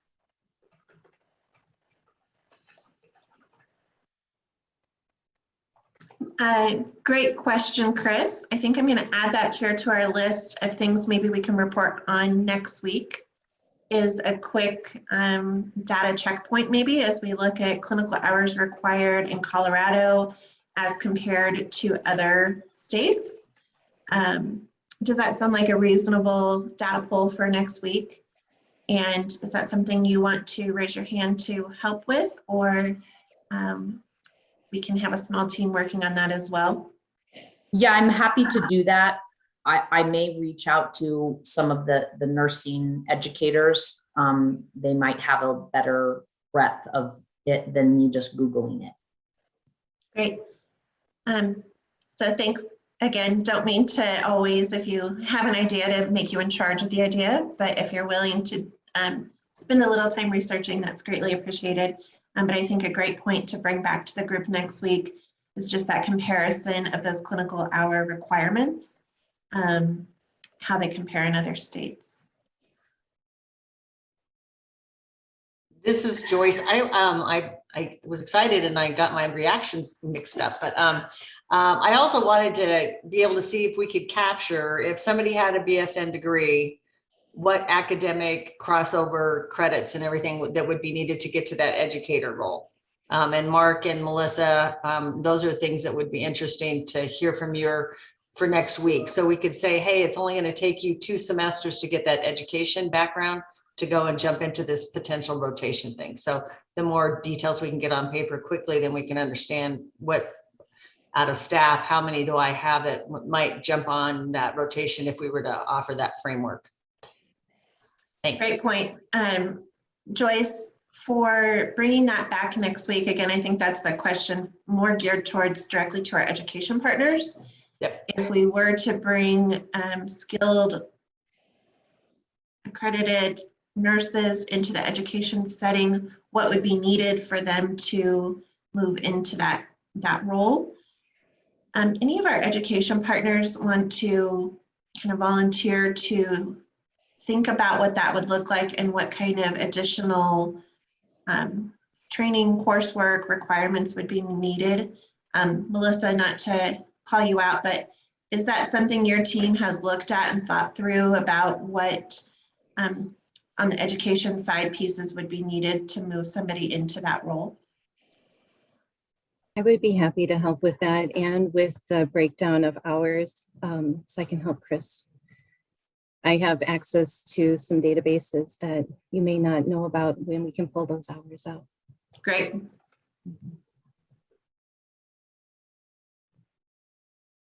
Joyce, so thank you for that. I think really important to think about if we move nurses that may need a break or a rotation, how quickly could we get them into that educator role?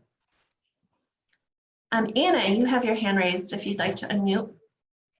Yeah, I just wanted to follow up on some of the ideas that we talked about in our breakout group, specifically about that work-life balance that employees are trying to find, and maybe just a discussion about that as far as solutions to that.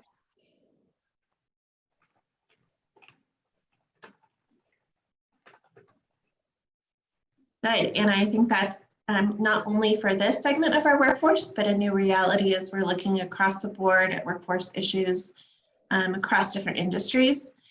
So I'm not sure, you mentioned from your breakout group, I think because you all live in this space, you know the realities, but I'm wondering, is there any kind of report or summary on what is the reality of these positions in regards to hours worked, shift scheduling, commuting to work within our region, kind of the day in the life or the week in the life of a nurse as we think about solutions. I think important to recognize the realities.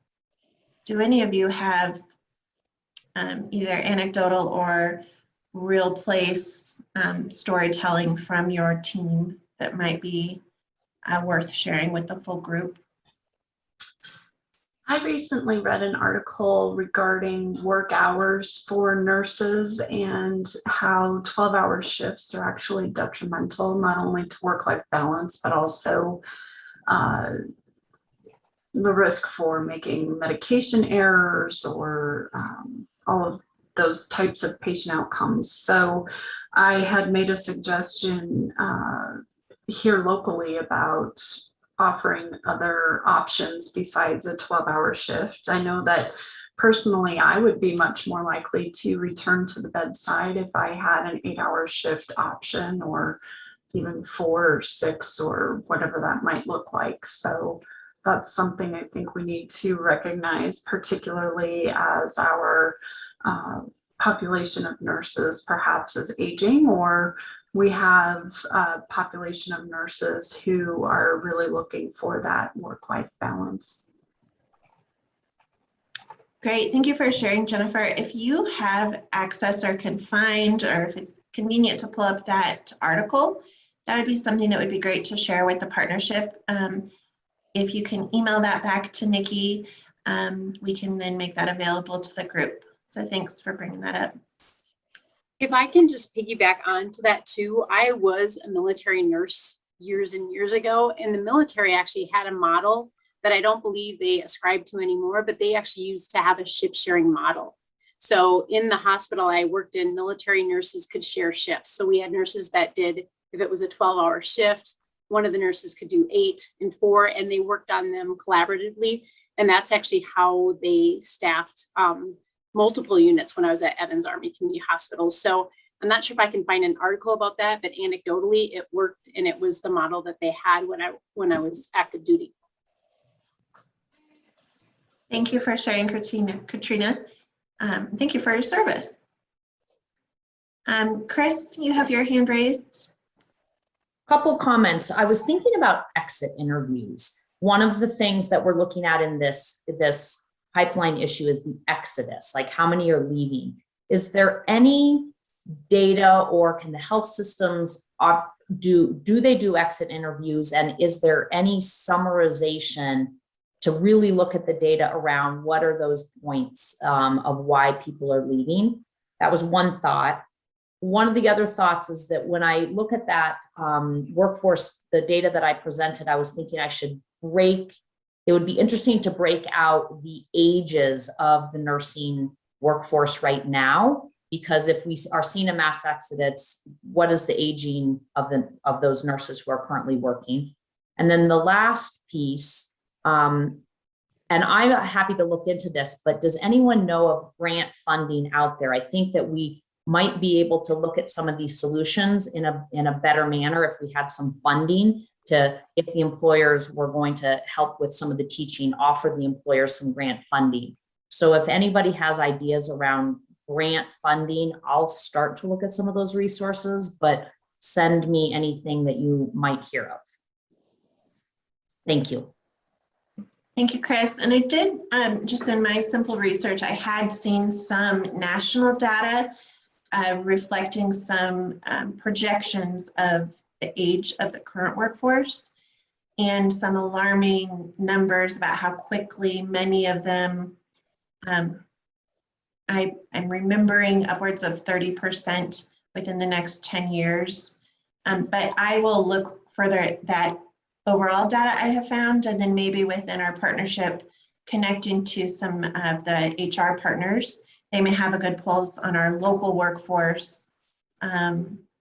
Again, just summary level of the ages of the current workforce.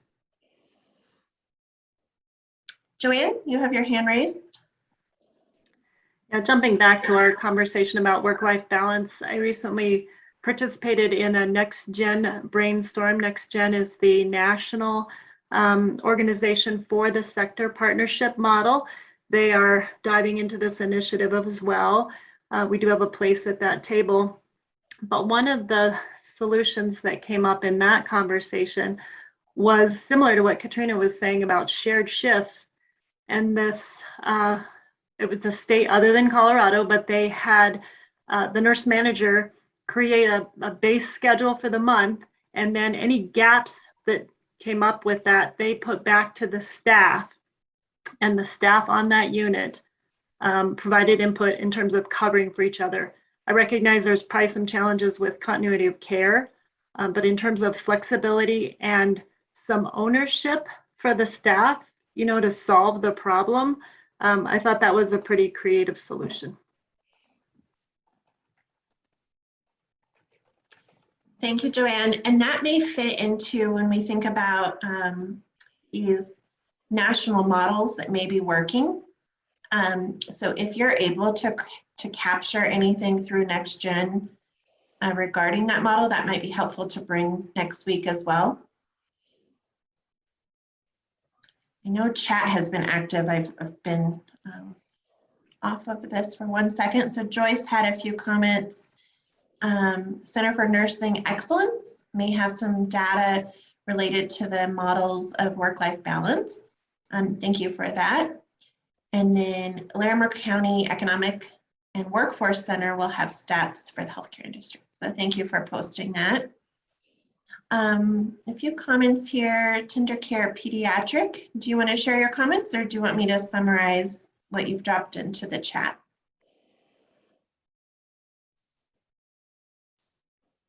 Yeah, either works. You know, I was just curious, you know, I think it's a great idea that you presented, Joyce, you know, but how many instructors would be needed, you know, to accommodate that full capacity? And of course, how big is that gap? And then I see Julie on here from Northeastern. I'm just curious, you know, I brought up at the last health sector partnership meeting, like what's going on in the Eastern Plains? Where are those students working? And what kind of, you know, experience do they have?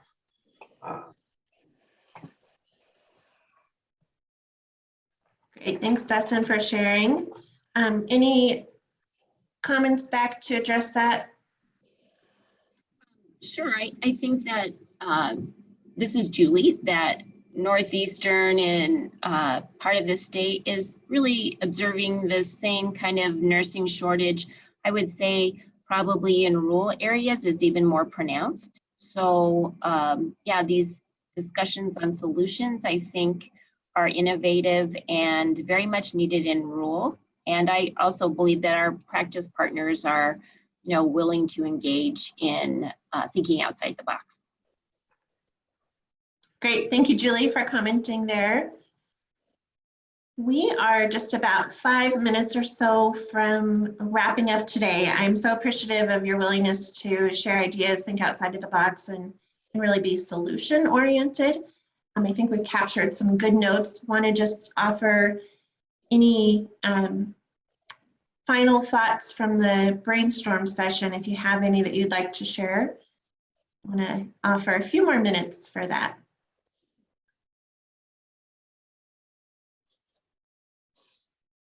Joanne, you have your hand raised. Thank you. In our breakout session, we did talk about the challenge related to childcare, and I would love to hear more from the industry perspective, whether or not that is, number one, is that as big a problem as we think we're hearing? And number two, what's the viability of industry sponsored solution regarding childcare?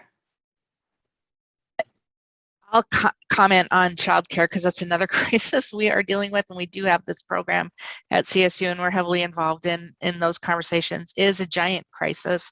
Similar, people are not going into the field; they're leaving the field in record numbers. The access issues are really challenging. It's expensive. Like I could go on for a long list. Again, I think there's a whole nother set of conversations around strategies, but it's also a needed support for other industries like you're talking about. It's another big headache though. And Joanne, to your question, are there currently programs provided by employers for childcare? Maybe that's a question we bring back. Do any of you know, for instance, does Columbine offer childcare? Does UCHealth offer childcare, or Banner, or are those outside? We don't down here along the Front Range. Yampa Valley Medical Center up in Steamboat does offer childcare services. They're certainly in a unique circumstance up there with being kind of a resort type of community. But that's the only one within UCHealth that I'm aware of. Great, thank you, Jesse, for sharing.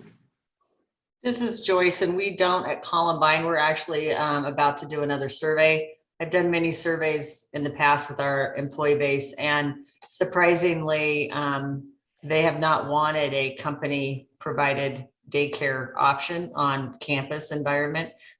They obviously would rather have a stipend given to them and let them use that in the places where they want their service to be, whether or not it's a family member or a licensed provider. Great point there, Joyce, is what do the employees want? What makes the most sense? And that really then removes the barrier. So thank you for that perspective. So we are just a few minutes from wrapping. We want to be really respectful of your time. We hope that you all can join us next week. I want to turn it back to Joanne. Joanne has just a few closing comments, and we will send you all on your way here in a few minutes. I'm going to thank you all for joining us today, for sharing your ideas. No doubt things will come to mind as we leave this conversation this morning. Nikki put the email address, I believe, for the sector partnership in the chat box. Keep those ideas coming. We will certainly add them to our list here as we review and tee them up for a deeper dive next Thursday to kind of categorize and prioritize these solutions and see what actionable steps we can take. So I hope you can join us next Thursday, 9 to 11. We'll send out the link for that as well. Wonderful. Also want to quickly just thank our partnership sponsors. We have great support from industry as we are able to work on things as a region. So the Northern Colorado Health Sector Partnership is just grateful for our industry partners and sponsors who help allowing us to do this important work. So we want to recognize them. Also want to make sure everyone has on their calendar the 2021 Healthcare in Your Future Summit. So please save the date, Thursday, October 28th. To briefly share, the morning will be spent together in a summit fashion where we'll be hearing from experts and thought leaders. And then the Northern Colorado Health Sector Partnership will host their quarterly meeting over lunch. So watch for more information, but a great date to get held on your calendar, October 28th. We will be meeting in Loveland at the Embassy Suites there. Again, that is a new date for the Health Sector Partnership quarterly meeting following this Healthcare in Your Future Summit. We hope to see many of you there as well in October. So that takes us to the end of today, right at 11. We hope you enjoy the rest of your day. As Joanne mentioned, send additional ideas and thoughts by email, and we hope you can join us next week as we continue not only the brainstorm, but as we move into actionable steps for addressing this crisis. Thank you, Amanda, and everyone for attending. Thanks, Chris. Have a great day.